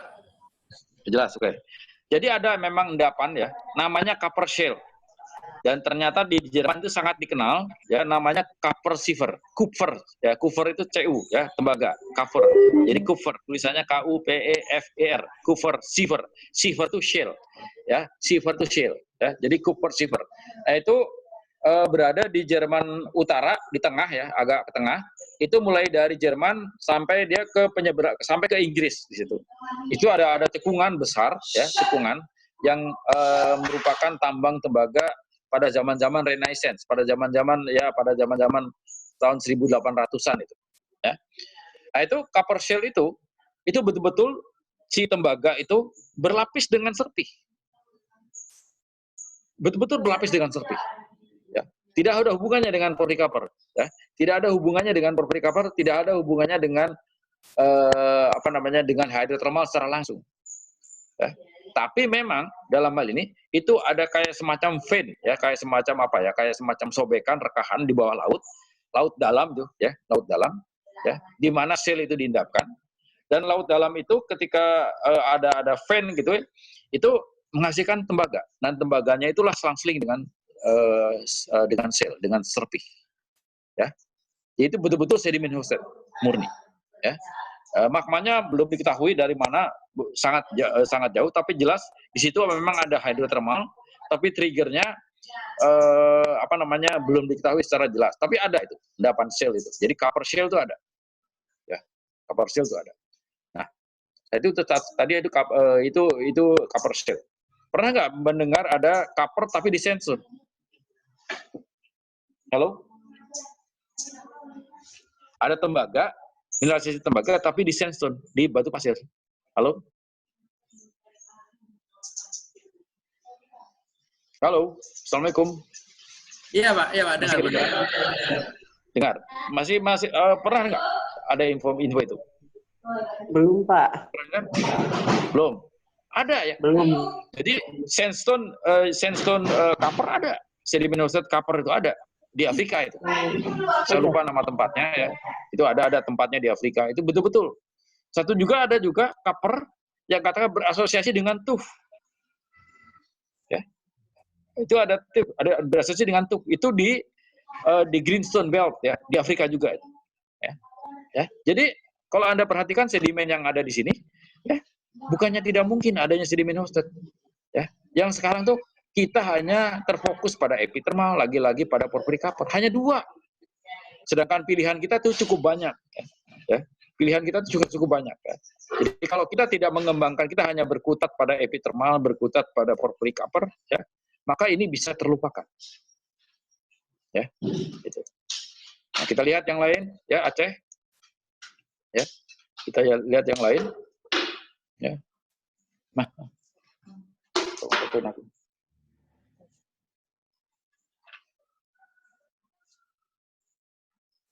Ya, ya kita lihat Aceh yang lain. Ini Calang, ya. Calang betul ya. Oh ya, Calang. Coba Anda perhatikan apa yang Anda lihat di peta ini.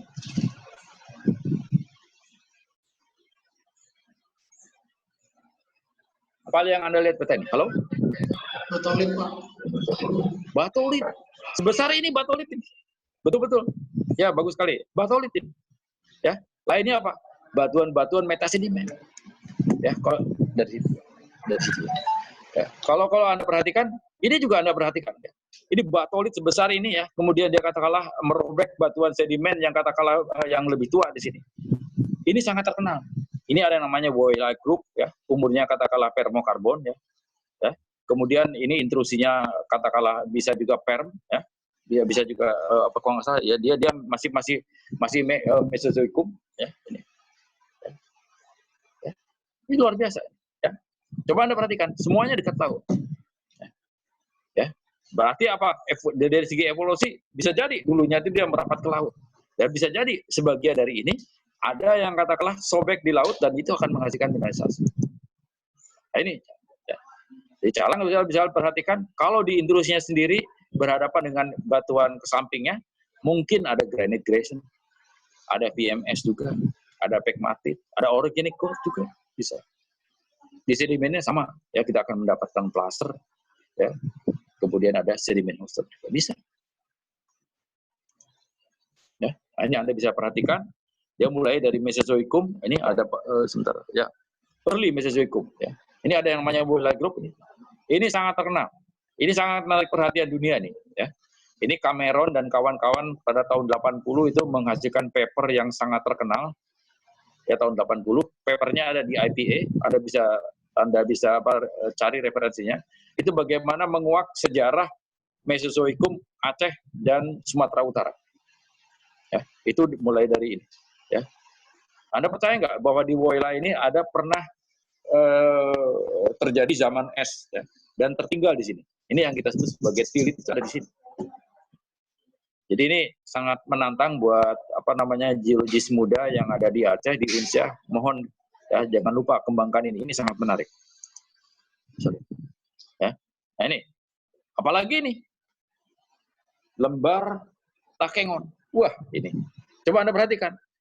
Batuan metasedimen dan metamok, ya, metamok itu mendominasi hampir 70% ini. 70% dari ini terdiri dari batuan beku. Dan Anda perhatikan penampangnya. Nah, dari penampang itu kenapa? Bahwa bagian besar dari batuan beku itu, ya, intrusi itu mengintrusi batuan sampingnya, ya, sangat mungkin terjadi mineralisasi. Ya. Nah, ini klasifikasi endapan mineral. Jadi kalau Anda perhatikan, paling tidak 1 dan 2 ini ada di Aceh, ya. Berkaitan dengan chemical proses magma ya, jadi proses diferensiasi ada juga. Kita melihat di sini di Aceh walaupun sedikit itu ada ultramafic. Ultramafic ini sudah menghasilkan apa?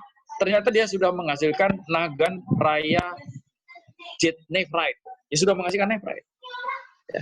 Ini yang belum dilihat potensinya mineralisasi yang lain yang berkaitan dengan batuan beku ultrabasa. Bisa nikel, bisa chromite, bisa platinum, bahkan bisa juga intan. Mengapa? Karena dalam hal ini ada suatu konsep baru bahwa intan itu bisa dihasilkan dari proses subduksi. Ya, bisa berbarengan dengan ultramafic. Ya. Kemudian juga dengan hidrotermal. Hidrotermal tadi sudah saya bahas banyak sekali. Yang kemudian juga ada yang berkaitan dengan sedimen hosted tadi, ya, VMS. Yang saya ini ada nih. Ya. Kemudian yang 2, alluvial pressure, marine pressure ada semua. Ya. Nah, Aceh cukup panjang punya pantai ya. Mulai dari barat, kalau misalnya dari Subulu Salam sampai Langsa sampai Lok Semawe, paling bawah di bagian timur apa ya? Halo orang Aceh? Paling bawah di bagian timur apa? Kabupaten kota Langsa. Ya. Mulai dari Subulu Salam, Singkil ya, mutar itu sampai itu pantai semua itu. Dan hasilnya bisa macam-macam, ya. Bisa menghasilkan katakanlah mineral berat, bisa menghasilkan juga sedimen hosted, bisa juga placer emas, placer tembaga, berasal dari magnetit bisa juga. Nah, ya. Ini Takengon, ya. Luar biasa Takengon ini juga, ya. Jadi ini bagian-bagian yang terlibat itu bisa jadi sebagiannya ada VMS. Ya. Ya. Ini, ya. Ini daerahnya masih hijau, masih hutan belantara, banyak harimau-nya, banyak gajahnya di sini. Ya. Takengon ini, ya. Ya. Nah, ini mineralisasinya apa saja? Granit, grayson, pegmatit, ada semua. Nah, gemstone yang saya sebutkan ya. Jadi ultramafic associated ada. Ya. Nah, kalau di ultramafic kita bisa mendapatkan juga ada tambang, misalnya tambang asbes ya, walaupun tidak boleh. Tapi yang sekarang menjadi tumpuan baru untuk baterai itu adalah magnesium. Magnesium itu hasil pelapukan dari ultramafic. Nah, magnesium itu suatu saat bisa menggantikan lithium dengan harga yang lebih murah daripada lithium. Ya. Jadi nanti jangan terkejut, sebentar lagi ada yang namanya magnesium ion. Ya. Diambilnya dari mana? Dari magnesit hasil ubahan hidrotermal dari ultramafic. Selain itu, ya, kalau misalkan di sini ada ultramafic, itu bisa jadi mempunyai potensi untuk VMS, ya, yang modelnya mirip dengan Oman maupun Cyprus. Di Oman dan Cyprus itu ada opioid, ya, yang ternyata sangat berdekatan dengan VMS. Jadi VMS itu sudah asosiasi dengan opioid ini. Di Aceh ada. Sayang saja kurang eksplorasi, kurang diteliti, ya. Maaf, mungkin lama juga berperang puluhan tahun ya dalam ketidaktenangan yang menyebabkan mungkin juga kurang eksplorasi. Sorry. Ya. Oke, kita lihat yang lainnya, sama aja ya. Tabak Tua ini udah Sumatera Utara, tapi juga mempunyai potensi, ya, berbatasan dengan Aceh. Ya, ini Calang ya, Sidikalang sudah bagian dari Sumatera Utara. Oke, nah sekarang saya jalan-jalan gali luas nih, ya. Saya pernah jalan-jalan ke sini waktu itu sama teman saya seangkatan Pak Dibiansah. Mungkin Pak Dibiansah ada di grup ikut di sini. Pak Dibiansah, terima kasih, ini saya sudah diajak ke sini untuk melihat-lihat gali luas. Ini sangat menarik. Nah, ini gali luas, ya. Ini Anda bisa lihat ya di suatu daerah perbukitan, ya. Dengan kalau kita perhatikan outcropnya itu ada alterasi di sini ya, bagian-bagian yang sudah teralterasi, tapi juga ada misalnya sini ada sedimen yang mirip dengan shale, sedangkan ini adalah bagian-bagian yang teralterasi. Nah, kalau kita perhatikan lagi di sini ya, nah ini ada yang katakanlah yang mendekati daerah yang kita sebut sekarang prospeknya menjadi prospek Miwah itu ada kelihatan di sini ada altered volcanic rocks ya, sudah teralterasi. Kemudian juga ada limestone di sini, ya, ada limestone, ya, dan Anda bisa perhatikan di sini mulai ya terdapat katakanlah bintik-bintik sulfida ya pada alterasi ya. Ini mendekati daerah-daerah prospeknya. Ya. Nah, ini di daerah prospek ya. Sudah dilakukan pemboran, ya, itu berada di tengah hutan, ya, ada di suatu lembah dan luar biasa ya kita akan mendapatkan inti bor yang katakanlah teralterasi potasik ya dan banyak mengandung bintik-bintik sulfida kalkopirit, molybdenum ya, chalcosit ya. Jadi ada katakanlah tanda yang sangat bagus sekali dari porphyry copper. Ya. Nah, ini bagian yang lain di gali luas ya Anda bisa perhatikan dari altered volcanic. Nah, ini juga ada saya lupa nama sungainya di sini. Mungkin kalau Pak Dibiansah ada ini saya lupa nama sungainya itu ada di bagian mendekati Lauser ya, mendekati Lauser itu ada suatu sungai dan luar biasa singkapannya ya. Dari situ ada kemungkinan ditemukannya sedimen hosted di sini, yaitu di sini ada selang-seling shale dengan sulfida. Ya.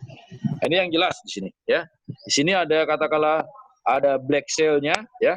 Ini mengalami mineralisasi ya, pirit dan kalkopirit di sini ya. Ya. Juga ada di karbonatnya. Nah, ini tidak pernah dilihatin. Maksudnya tidak pernah diteliti, belum pernah diteliti secara intensif ya. Karena ini yang dicari adalah porphyry copper. Tapi bagian yang ini justru belum pernah diteliti. Ya. Jadi ini challenge ya buat Putra Aceh ya maaf, bukan hanya Putra Aceh, maaf, yang katakanlah sekarang ada di geologi Unsiah, ya, untuk bikin-bikin skripsi, bikin-bikin S2, bahkan S3, ya, ini bikin penelitian doktor sangat menarik di sini. Ya, nah ini tandanya, ya. Jadi memang daerah gajah, ini ada gading gajahnya di sini, ya. Di sini ada meta sandstone dengan wall rock yang sangat kompak, ya, di Lauser. Ya. Di sini ada diorit, granodiorit, ya. Jadi sangat porphyry covernya ini sangat mungkin banget, ya, sangat mungkin di sini, ya, di daerah Lauser. Ya. Ini karena dia mendekati daerah, memang sebagian daerah ini konon memotong area Lauser yang merupakan daerah kawasan perlindungan, ya. Ya. Tapi kalau Anda perhatikan, sebenarnya potensi porphyry covernya sangat bagus, ya. Kalau ini dibuka, ini merupakan pertama kali di Sumatera bahkan, ya, porphyry cover yang bisa digarap dan ditambang, ya, justru di Aceh. Ya, ini koleksi dari pemborannya, ya.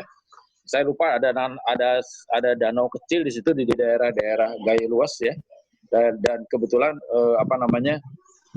core site kita ada di sebelah, di tepi danaunya, ya. Ya. Nah ini contoh juga di satu sungai yang mendekati Gaya Luas itu dekat Lauser itu ada katakanlah singkapan-singkapan yang menunjukkan kemungkinan VMS di daerah ini. Nah sekarang coba Anda bayangkan, ini peta tadi malam saya siapkan. Halo, masih pada dengar? Masih, Pak. Nah, masih. Baik ya. Oke. Peta ini satu skala. Peta ini sebenarnya besar sekali, ya, besar, ya. Di gambarnya, di presentasinya besar. Saya potong-potong, tapi tetap dalam skala. Intinya, saya ingin menunjukkan perbandingan negara Jepang, ya, dengan Indonesia. Ya. Satu Jepang dengan Indonesia, Jepang dengan Sumatera. Kemudian Jepang dengan bagian dari Aceh. Sekarang Anda perhatikan. Jepang di sini kira-kira sebanding nggak dengan Sumatera? Halo? Sama tuh, Pak. Ya. Bisa jadi lebih besar sedikit Jepang. Bisa jadi lebih besar sedikit Sumatera, maaf. Ya. Terutama kalau misalkan dihitung dengan Pulau Bangka, kemudian juga ada ini. Ya. Mirip ya, tapi bisa jadi lebih besar. Coba Anda perhatikan, Jepang yang lebih kecil itu ditemukan endapan Kuroko dan tipe besi, ya, VMS itu luar biasa. Jepang yang pulaunya seperti ini dan mempunyai kondisi mirip dengan Indonesia.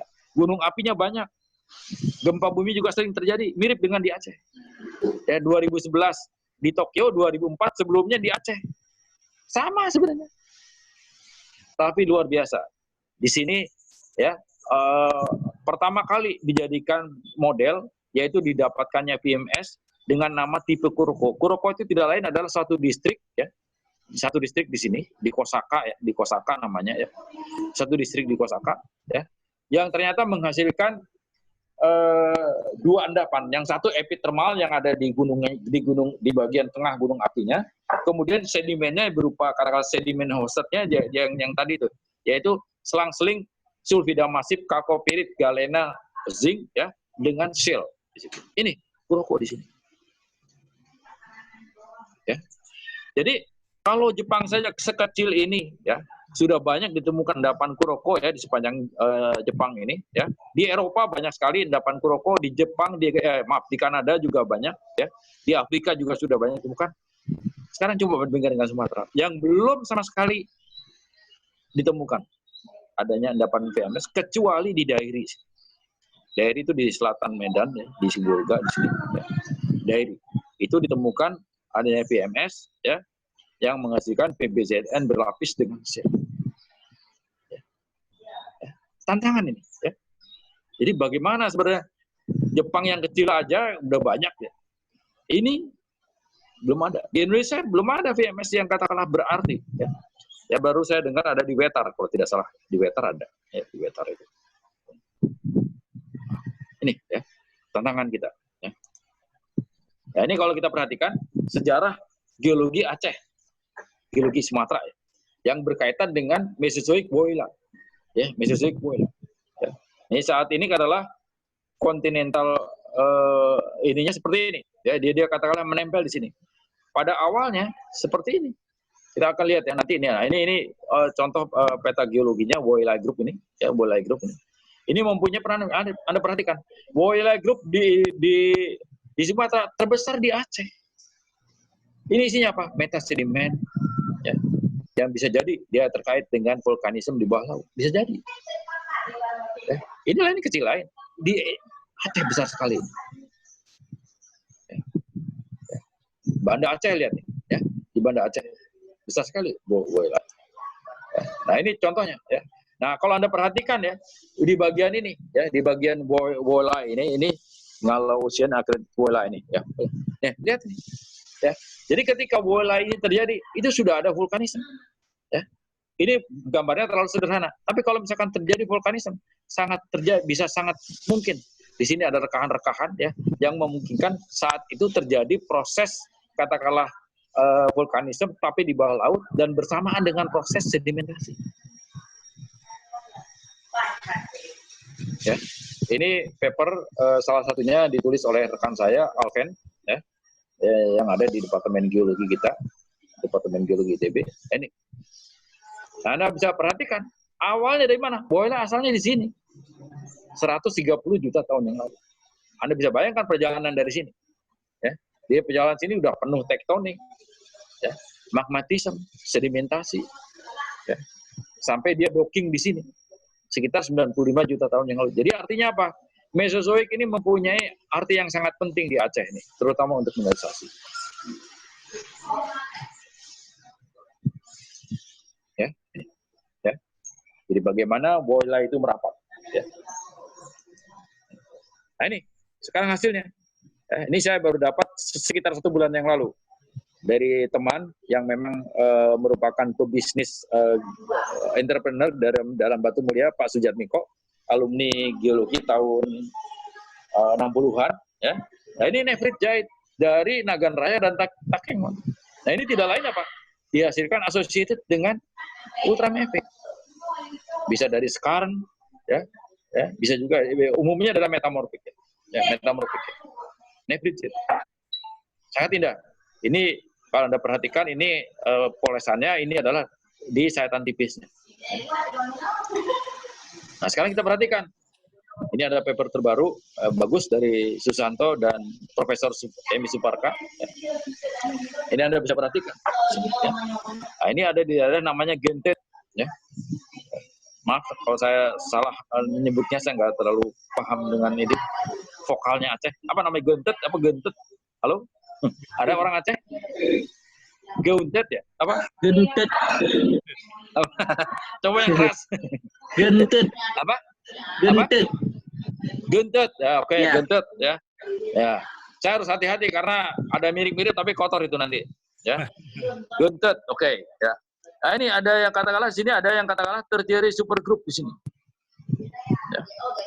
Tertiary supergroup, kemudian juga ini yang tertiary ya, ini ya. Ada yang pre-tertiary ya. Nah, kalau kita perhatikan lagi ini ya. Ini Banda Aceh Regional Map yang saya potong dari peta Banda Aceh dari Bennett. Nah, di sini Bennett itu bekerja sama dengan Cameron. Ya, Cameron tahun 80 itu memetakan Aceh dan seluruh Sumatera Utara dan menghasilkan paper yang luar biasa bagus, ya. Anda bisa lihat di IPA tahun 80. Ya. Nah, ini ya. Ini ternyata apa? Terdiri dari batuan beku, kemudian dari batuan-batuan sampingnya, ya. Nah, kita perhatikan, ada apa? Ya, luar biasa. Jadi kita dapatkan ada kalkopirit, ya. Kemudian juga ada ilmenitnya di sini, ya. Dan Anda bisa perhatikan ada banyak mineral, ada di sini ada apa namanya pirhotitnya, ya, luar biasa. Ini menurut Susanto dan Suparka ini merupakan bagian dari skarn system, ya, yang ada di daerah Gentet. Ada yang tahu masih ditambang nggak? Halo?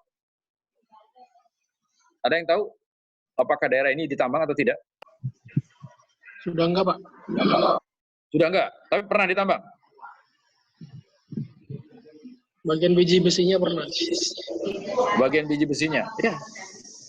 Jadi biji besinya sangat mungkin. Mengapa? Karena daerah sekarang. Tadi kan saya lihat, saya perlihatkan ada salah satu itu. Ya, nah ini, ya. Jadi Anda bisa bayangkan ya, yang katakanlah bagian ini. Di sini ada ore mineralnya, ada magnetit, ada ilmenit, ada chalcopyrite, ada pyrite, ada chalcocite, ada covalite, ya, ada iron oxide yang lain di sini, ya. Kemudian ada malachite. Ini kemungkinan saya duga nih pelapukan ya, supergen. Tapi yang ini yang hypogennya. Ya, hypogennya luar biasa, dan Anda bisa perhatikan tadi dari penampang yang Banda Aceh itu, ternyata di sini sudah bisa kemungkinan menghasilkan katakanlah porphyry copper related deposit. Bisa jadi itu porphyry copper related. Kalau disebut sebagai related, artinya bukan hanya porphyry copper, tapi ada skarnya, ada katakanlah mineralisasi di batuan-batuan sampingnya. Ini baru di Banda Aceh, ya, lembar Banda Aceh paling tidak. Kemudian ada plasternya, oke. Saya kira itu. Dan sekarang kita lihat ya tektonik framework-nya. Nah, ini ada satu lagi paper yang cukup bagus, sangat bagus ya, dari Van Leeuwen ya. Itu tahun 87 ya, yaitu tentang bagaimana prospek porphyry copper di Tangsel ya. Ini udah tahun 87 ya. Nah, ini Tangsel di sekitar sini, nggak jauh dari Sigli. Saya sekarang siarnya di Sigli nih ya. Di Sigli di Aceh ini, ya. Jadi bukan di Bandung, ya. Saya sedang berada di Sigli. Saya berada di tepi sungai, ya, yang menghadap ke sungai, ya. Ada di Sigli, ya. Oke. Ya. Nah, ini, ya. Anda bisa perhatikan bagaimana daerah distriknya terdiri dari batuan vulkanik, ya. Nanti nanti ini terlihat bahwa bagian ini sudah sudah diteliti cukup bagus ini ya, bahkan ada bagian-bagian yang sudah dibor ya, dan menghasilkan beberapa batuan magmatik ya yang diteliti, yaitu mulai dari dasit, diorit, kemudian ada granodiorit ya. Nah, ini umurnya kurang lebih sekitar 9 sampai 40 juta tahun yang lalu ya. Jadi antara tersier ya, tersier sampai katakanlah tersier akhir sampai awal ya, ada. Nah, ini ya, ini peta alterasinya ya. Peta alterasinya seperti ini. Anda bisa lihat bagaimana ini katakanlah kemungkinan terbentuknya mineralisasi ya di daerah Tangsel. Ya. Nah, ini alterasinya. Ya. Jadi alterasinya di sini ada potasiknya, ada argiliknya, ya, ada serisitnya. Ya. Ya. Ini peta detailnya dari alterasi dari Van Leeuwen juga, ya, sama. Ya. Dan ini kandungan dari batuannya. Kemudian sini ada copper, ya, walaupun belum signifikan persen, ya. Ya. Nah, ini ternyata apa yang menjadikan daerah itu prospek, ya, yaitu sebagian dari magmanya itu adalah normal sweetnya ini ya, yang penting ya. Jadi kalau di Aceh itu di Tangsel itu yang ini kosong-kosong ini dia masuk di sini, ya, termasuk normal. Ini bagian-bagian yang cukup prospek bagi porphyry copper. Ya. Nah, tadi kalau misalkan ini satu contoh dari antara Filipina dan Jepang, ya, bagaimana suatu suatu proses terjadinya mineralisasi yang berkaitan dengan vulkanik bawah laut. Jadi di awalnya itu bisa jadi ya kita vulkaniknya ada di darat, ya, kemudian naik muka air laut, si vulkaniknya pindah ke bawah, kerucutnya pindah ke bawah. Sekarang berada di bawah muka laut. Nah, ketika di muka laut, Anda bisa lihat di sini banyak sekali sesar dan bisa jadi terjadi adanya sirkulasi hidrotermal. Ya, berikutnya itu akan terjadi vulkanisme muda, bisa jadi ini. Nah, inilah memungkinkan terbentuknya proses mineralisasi sulfida bawah laut. Nah, sekarang kalau kita bandingkan sekarang ini, saya membandingkan, ada yang pernah ekskursi atau pergi ke Batu Hijau di Sumbawa, endapan porphyry copper? Ya. Oke. Sekarang kita lihat Aceh dari satelit. Anda akan melihat Aceh dari satelit dari peta Google. Dari handphone Anda juga bisa lihat. Nah, sekarang saya berada di titik biru ini, ya, berada di Sigli. Ya. Kalau Anda perhatikan, semuanya adalah hijau di sini. Ya. Hijau. Ya. Jadi Anda akan tidak lihat suatu hal yang tidak yang terbuka. Nanti akan saya kembali lagi ke sini. Ya. Jadi Anda bisa perhatikan, ini adalah Aceh, ini adalah bagian dari Sumbawa. Ya. Bagian dari Nusa Tenggara, ya, bagian dari Nusa Tenggara, ya. Mungkin Anda sedikit perhatikan ke daerah Sumbawa. Ada nggak Anda melihat suatu titik putih di, ini maaf, petanya agak terbalik, ya. Petanya saya agak terbalik nih. Anda lihat nggak ada di pojok kiri atas satu bagian yang putih? Halo? Ada Pak. Ya, ini ya, Anda lihat ini kan. Nih. Sementara di Aceh kosong-kosong aja, ya, belum ada apa-apa nih. Tapi kalau kita perhatikan, ya, titik putih itu tidak lain apa? Setitik dari porphyry copper yang ada di batu hijau. Nah, kalau gambar foto itu didekatkan lagi, akan terlihat seperti ini.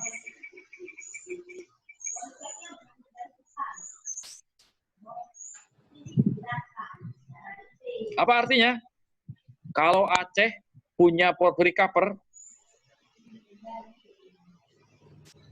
bisa jadi hanya titik ini.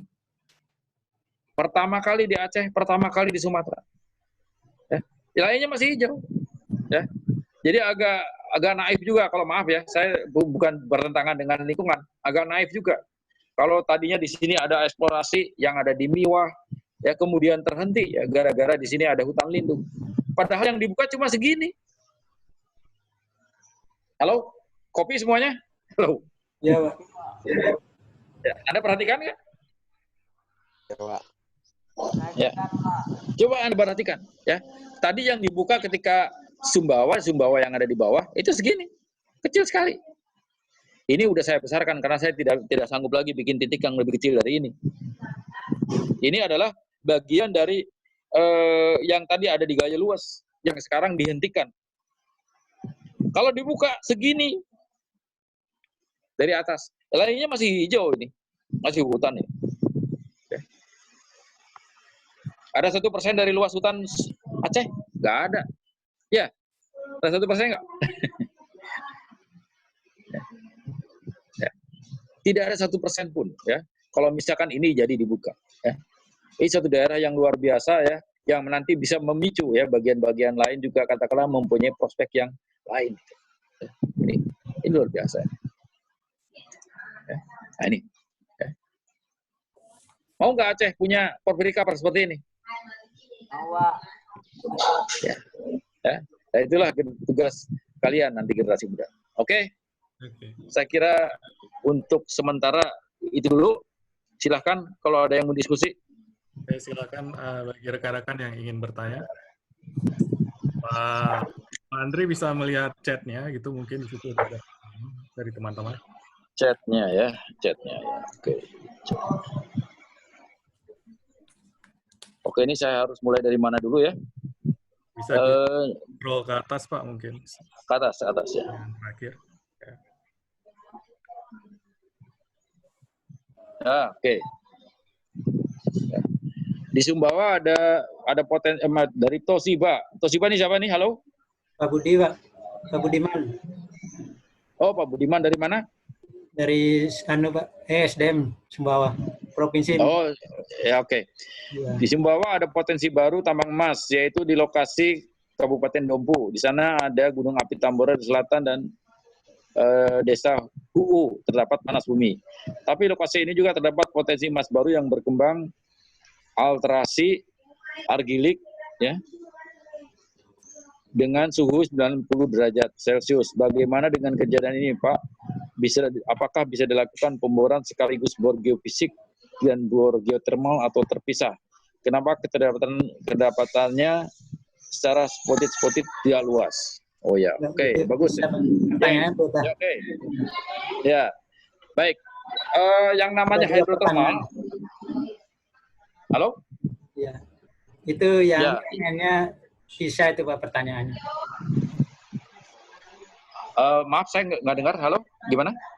Yang MN-nya itu Pak terpisah dengan yang apa? Yang hidrotermal itu. Oh, MN-nya terpisah dengan geothermal. Oke. Ya. Jadi gini. Jadi kalau apa namanya? Nah, ini mangan menarik ya. Mengapa mangan ya? Nah, mangan itu rata-rata dihasilkan dari VMS. Ya. Jadi dia dalam hal ini memang terkait dengan vulkanik masis budat, ya biasanya juga dia bersama dengan besi. Nah, tambang mangan yang pernah ada di Indonesia dan terbesar di Indonesia, itu pernah ada di Karangnunggal di Tasikmalaya Selatan. Ya. Nah, di Tasikmalaya Selatan juga terkenal sekarang, itu ada banyak apa namanya situs-situs yang menunjukkan adanya VMS di situ. Ya. Nah, kemudian kalau misalkan keterlibatan hidrotermal, kalau kedapatan hidrotermal, ya, apalagi yang katakanlah berkaitan dengan batuan beku, ya, porfir itu biasa, itu akan terjadi yang kita disebut sebagai disseminated. Dia akan katakanlah terpisah-pisah. Ya. Nah, kemudian dengan keterlibatan geothermal, bisa jadi geothermal memang pasti akan lebih mudah. Jadi bisa jadi dalam hal ini mineralisasi yang katakanlah sulfida yang ada terkait dengan porphyry system atau epithermal, ya itu terjadi juga di Pangalengan di Bunikasi. Nanti saya tunjukkan juga itu. Ini belum saya tunjukkan di sini, ya. Karena saya takut waktunya tidak cukup.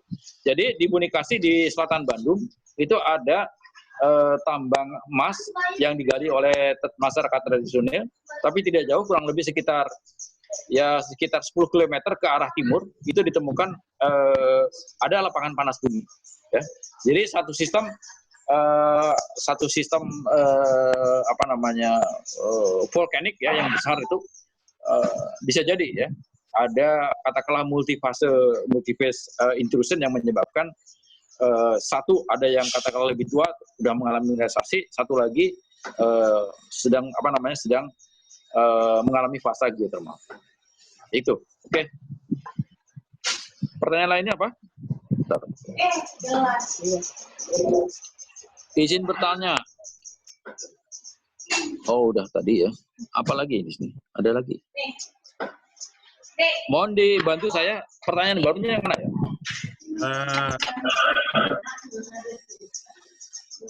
Muhammad Iqbal. Izin bertanya Pak Andri, perbedaan gunung api yang ada di Pulau Ula, di pulau maksudnya. Izin bertanya, perbedaan gunung api yang ada di Pulau Jawa yang keseringan meletus dengan gunung api di Sumatera yang relatif tenang sekali meletus sangat besar. Apa yang menyebabkan perbedaan? Sangat menarik, ya.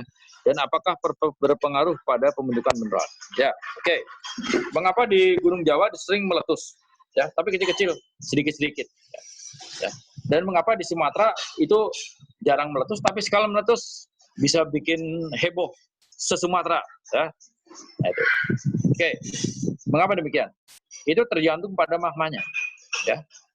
Jadi sampai sekarang letusan yang terbesar di dunia itu hanya ada di Toba. Terbesar di dunia. Walaupun itu terjadi pada 70.000 tahun yang lalu. Mengapa terbesar? Karena dalam hal ini energinya pernah diukur memang luar biasa besar dan katakanlah dampaknya juga sangat luas ya. Katakanlah menjadi pulau Samosir, Danau Toba dan Pulau Samosir. Mengapa demikian? Karena magmanya di Sumatera itu lebih asam. Sehingga kalau kita perhatikan magma yang katakanlah yang ada di Sumatera itu lavanya riolitik. Hasil dari magmanya itu riolitik. Di bawahnya ada granitik. Ya, bawahnya granitik, makanya lavanya di atasnya adalah riolitik. Riolitik sifatnya kental. Karena dia kental, dia sering menyumbat. Ya. Dia sering menyumbat jalannya lava yang terus mendesak dari bawah, dari magma yang dari bawah. Akibatnya apa? Karena didesak terus dan karena sudah tersumbat, itu mirip dengan kalau Anda katakanlah punya ketel semuanya tertutup. Anda memasak air pasti suatu saat akan meledak keras. Nah itu. Ya. Sehingga dalam hal ini pengaruh magma itu besar sekali. Semakin magmanya asam, semakin daya ledaknya semakin tinggi. Itu yang kita sebut sebagai tingkat eksplosivitasnya semakin tinggi. Nah, kalau kita perhatikan di Jawa itu rata-rata andesit. Ya, kadang-kadang ada basaltik. Nah, biasanya dia relatif lebih encer. Sehingga kalau misalkan ada jalan keluar, jalan merumbat ya keluar. Misalnya kayak di Merapi, ya Merapi meletus ya. Tapi paling-paling kelasnya kayak bedus gembel gitu, Nuwa Ardang, awan panas gitu ya. Ya kadang-kadang menghangatlah sebagian besar masyarakat yang ada di sekitar Gunung Merapi dihangatkan, ada yang meninggal karena dihangatkan itu ada juga. Ya. Nah itu ya, jadi bedanya itu. Nah mengenai potensi mineralisasi dua-duanya ada ya. Jadi granit yang katakanlah awalnya ya, kalau misalkan magmanya granit ya, kemudian riolit, itu banyak sekali ya potensi hidrotermal yang berkaitan dengan batuan asam. Salah satu contoh misalnya granit yang ada di Bangka itu menghasilkan timah. Granit yang ada di Tangsel itu sekarang sudah menghasilkan tembaga ya. Sebagian sudah menghasilkan tembaga ya. Jadi ada potensi mineralisasi. Saya kira itu. Ya. Kemudian pertanyaan berikutnya,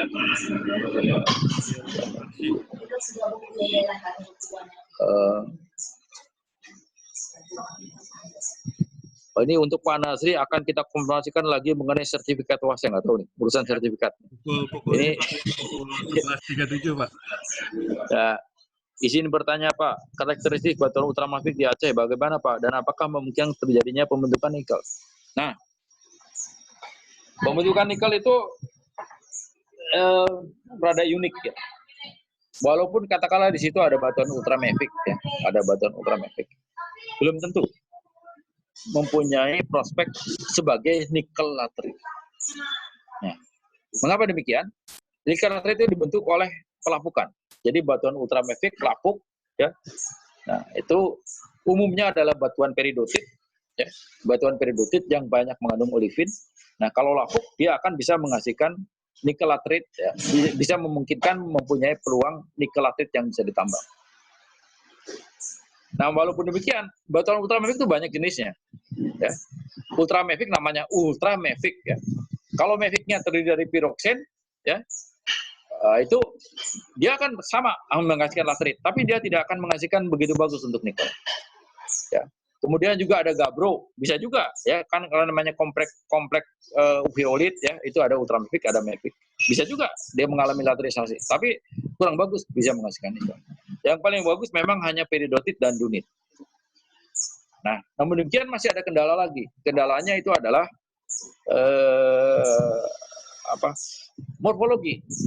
Pada saat proses pembentukan laterit ya, morfologinya itu harus sedemikian rupa yang menyebabkan terjadinya pembentukan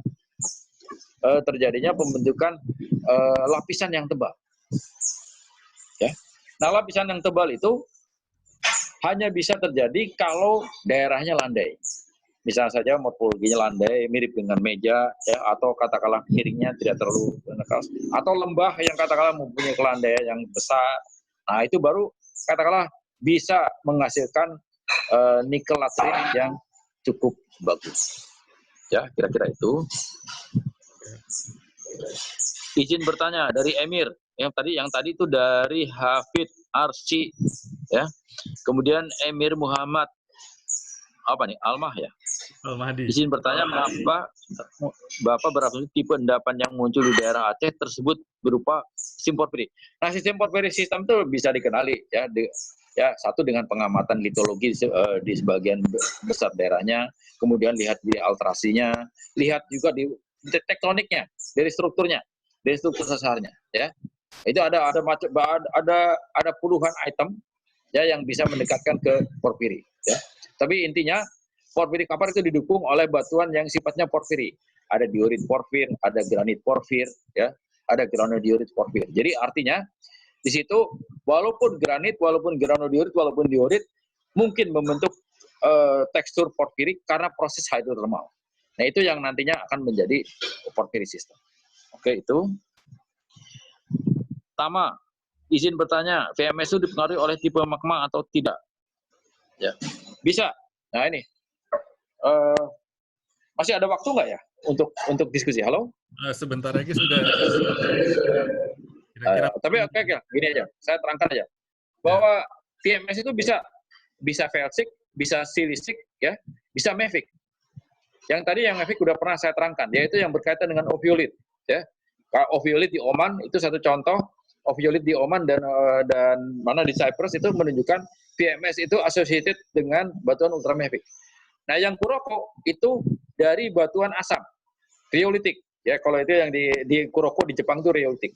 Nah, kalau yang katakanlah intermediate itu ada juga yang tipe basic tadi. Ya, jadi dua-duanya ada, silicic, mafic, intermediate itu semuanya mempunyai kemungkinan terbentuknya VMS. Ya, tergantung kepada kendalanya. Ya, yang tentunya harus bahwa semuanya itu berada di bawah laut. Ya, mungkin ini pertanyaan dari ya, selamat pagi Pak. Izin bertanya, kekurangan atau kelemahan beef itu apa ya? Kekurangan beef itu kalau silikanya banyak. Jadi kan banyak cernya ya. Kalau misalkan silikanya banyak, ya. Kalau silikanya banyak itu berarti biji yang akan didapat itu sedikit dan sulit juga memisahkan itu. Sehingga dalam beef itu juga dicari sesedikit mungkin kandungan silika dari cat yang ditambang. Itu kira-kira. Maksudnya apa nih? Kekurangan atau kelemahan beef itu apa? Kalau di Indonesia, ya itu tadi. Kalau di Indonesia interpretasinya kok ada archean. Nah, itu yang agak sulit ya. Tapi yang jelas bahwa ada beef yang non archean, yaitu algoma type. Yaitu algoma type itu dia berada pada suatu beef yang katakan associated dengan gunung api, dengan kegiatan vulkanisme. Nah, itu bisa lebih mudah. Kalau tidak salah bisa Jurassic itu bisa. Ya, asal katakanlah ada kegiatan gunung api itu ada satu sistem tertentu, terutama yang sangat spesifik yang bisa membentuk beef. Namanya algoma type. Oke? Oke. Jadi mungkin karena sudah jam 12, mungkin bagi teman-teman yang ingin bertanya lebih lanjut bisa menghubungi Pak Andri secara personal. Bisa nggak Pak? Ini Pak, tolong partisipannya di share screen bisa nggak Pak? Gimana caranya? Di share screen semuanya, kasih nampak videonya gitu Pak. Iya nanti tolong saya akan print screen untuk koleksi. Untuk koleksi. Oke, bagi teman-teman partisipan mungkin bisa menonton videonya biar bisa kita lihat.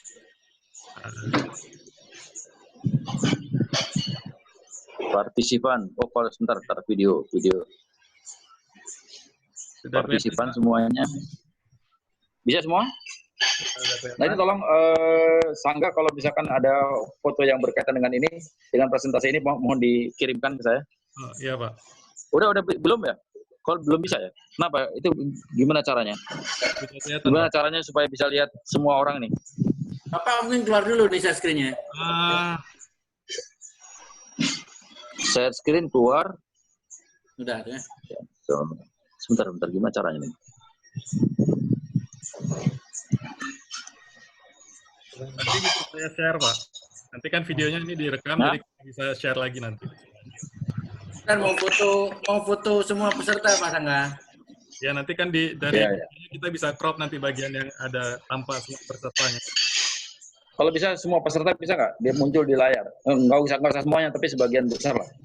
Gimana caranya? Kalau klik galeri view, Pak. Gimana? View ya? Klik galeri view. Galeri view di mana galeri view? Di tengah sebelahnya enter full screen.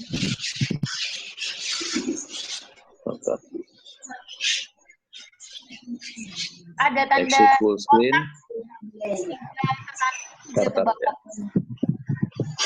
Oh ya, kotak ini. Oke. Kotak. Oh iya tuh. Yang ini mana? Yang lainnya?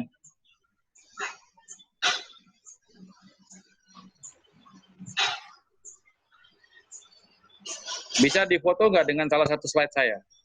Di print screen dengan salah satu slide saya, bisa nggak? Halo? Sebentar, Pak.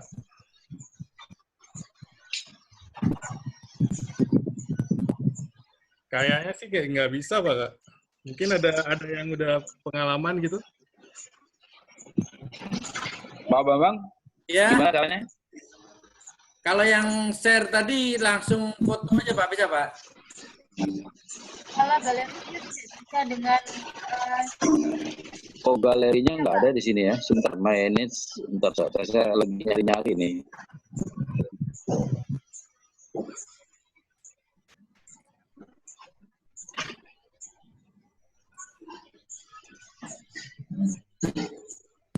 Lewat HP. Foto dari luar. Oh.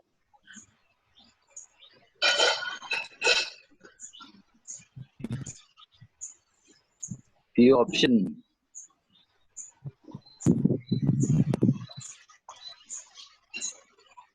Pak Sangga nggak bisa kontrol lah. Sebentar, Pak. Sebentar, saya share screen saya.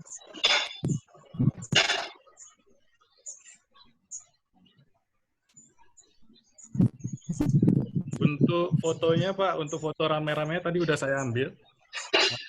Oke. Nah. Ini bersama. Nah, ini rame-rame nih. Ya, tolong ambil nanti kirim ke HP saya, Pak. Di WA aja.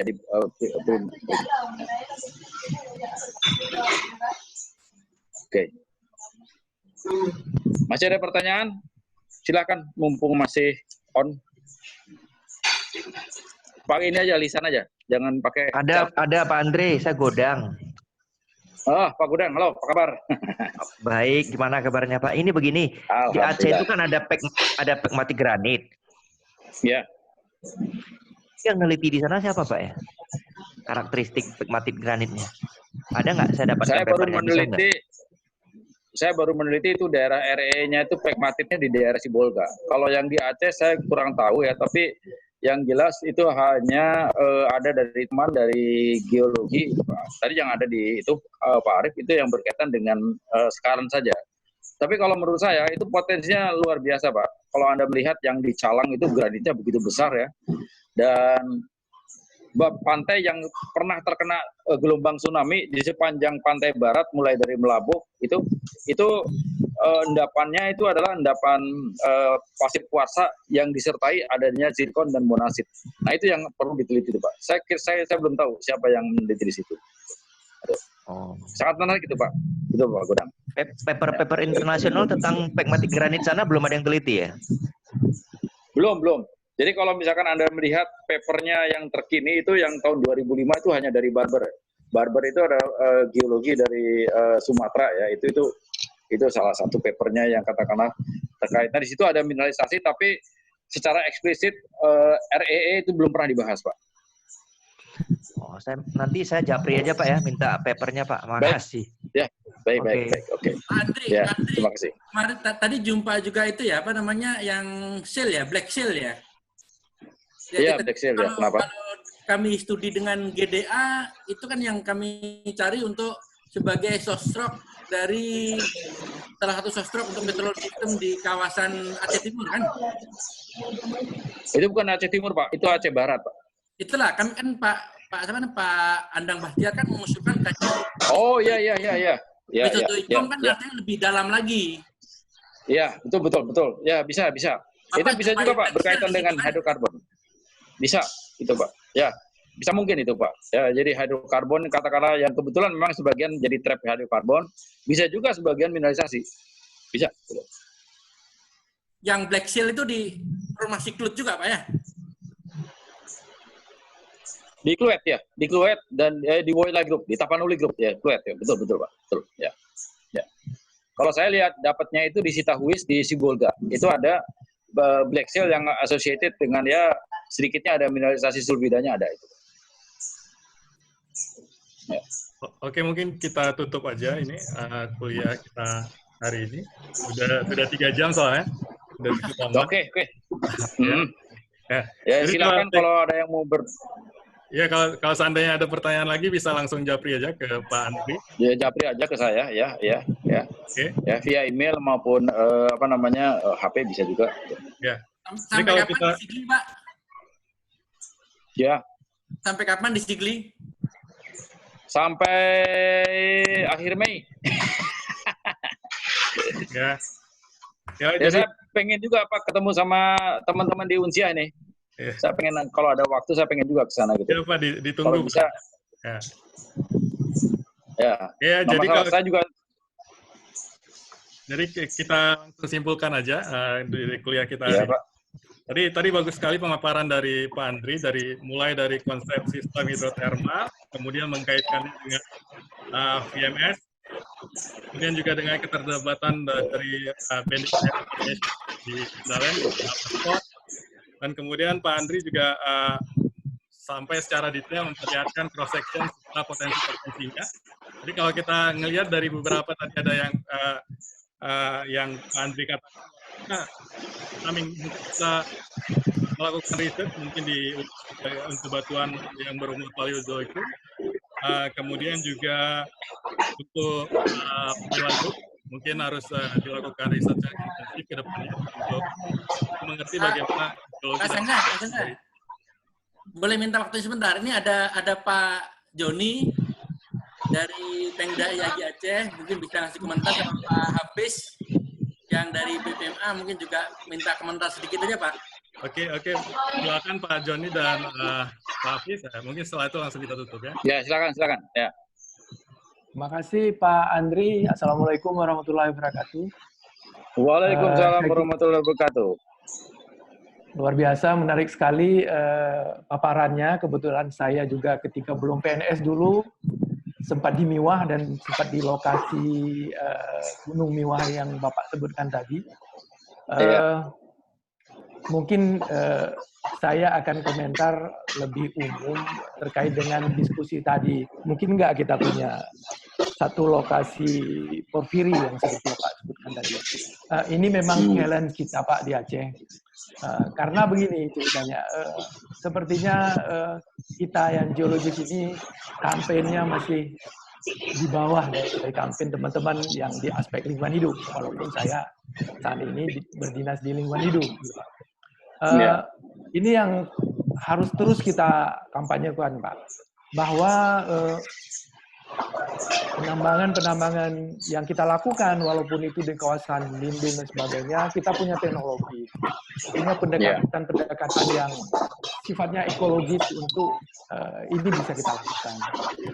Saya kira ke depan ini yang paling penting untuk terus-menerus, di samping kita memang riset sumber dayanya, juga riset aspek lingkungan hidupnya, Pak. Saya kira demikian dari saya, karena waktunya memang sudah harus berakhir. Terima kasih. Wassalamualaikum warahmatullahi wabarakatuh. Terima kasih. Waalaikumsalam warahmatullahi wabarakatuh. Ya, mungkin satu komentar lagi dari siapa Pak Bambang? Pak Hafiz Arji, silakan. Ya, on-kan dulu Pak. Mikrofonnya oke. Ya, sudah Pak. Halo? Ya, silakan. Ya, Assalamualaikum warahmatullahi wabarakatuh. Waalaikumsalam. Waalaikumsalam.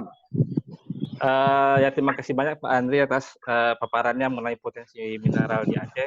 Karena terus terang untuk saat ini di Aceh saya melihat masih terjebak nostalgia gitu.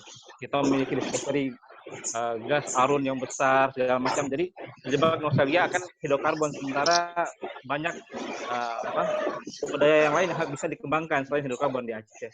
Jadi Pak Andri betul yang tadi bahwa kita bisa melihat bahwa terutama di bagian barat Aceh itu banyak sekali potensi mineral yang bisa kita eksplorasi lebih lanjut untuk kita kembangkan ke depan di Aceh. Jadi mungkin sekian dari saya. Terima kasih Pak Andri. Terima kasih. Waalaikumsalam. Ya. Terima kasih Pak Habib. Terima kasih sekali lagi kami ucapkan kepada Pak Andri. Apabila ada kekurangan dalam membawa acara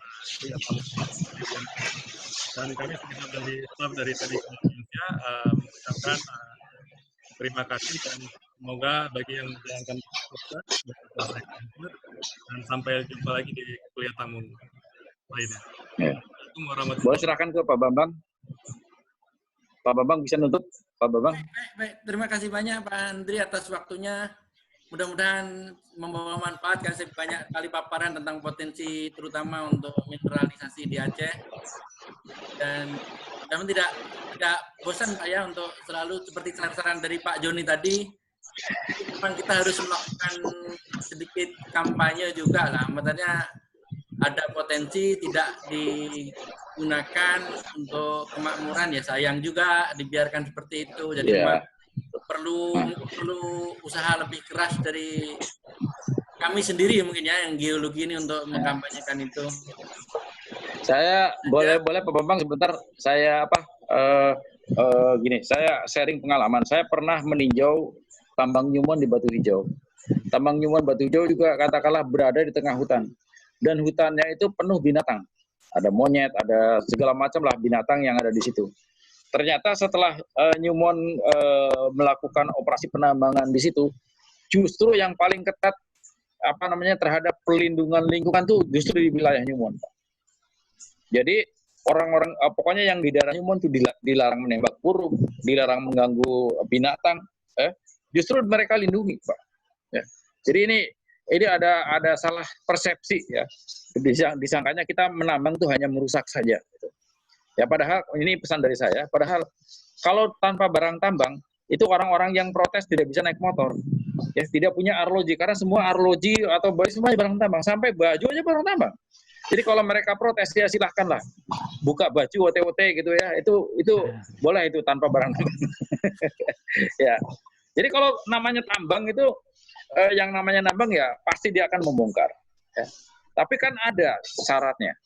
Nanti setelah membongkar ditutup lagi, namanya reklamasi, dan pasti ada satu sistem yang akan melindungi lingkungan. Ya. Nah, yang justru yang tidak ada itulah kalau tambangnya tambang rakyat, pasti itu kacau, pasti parah.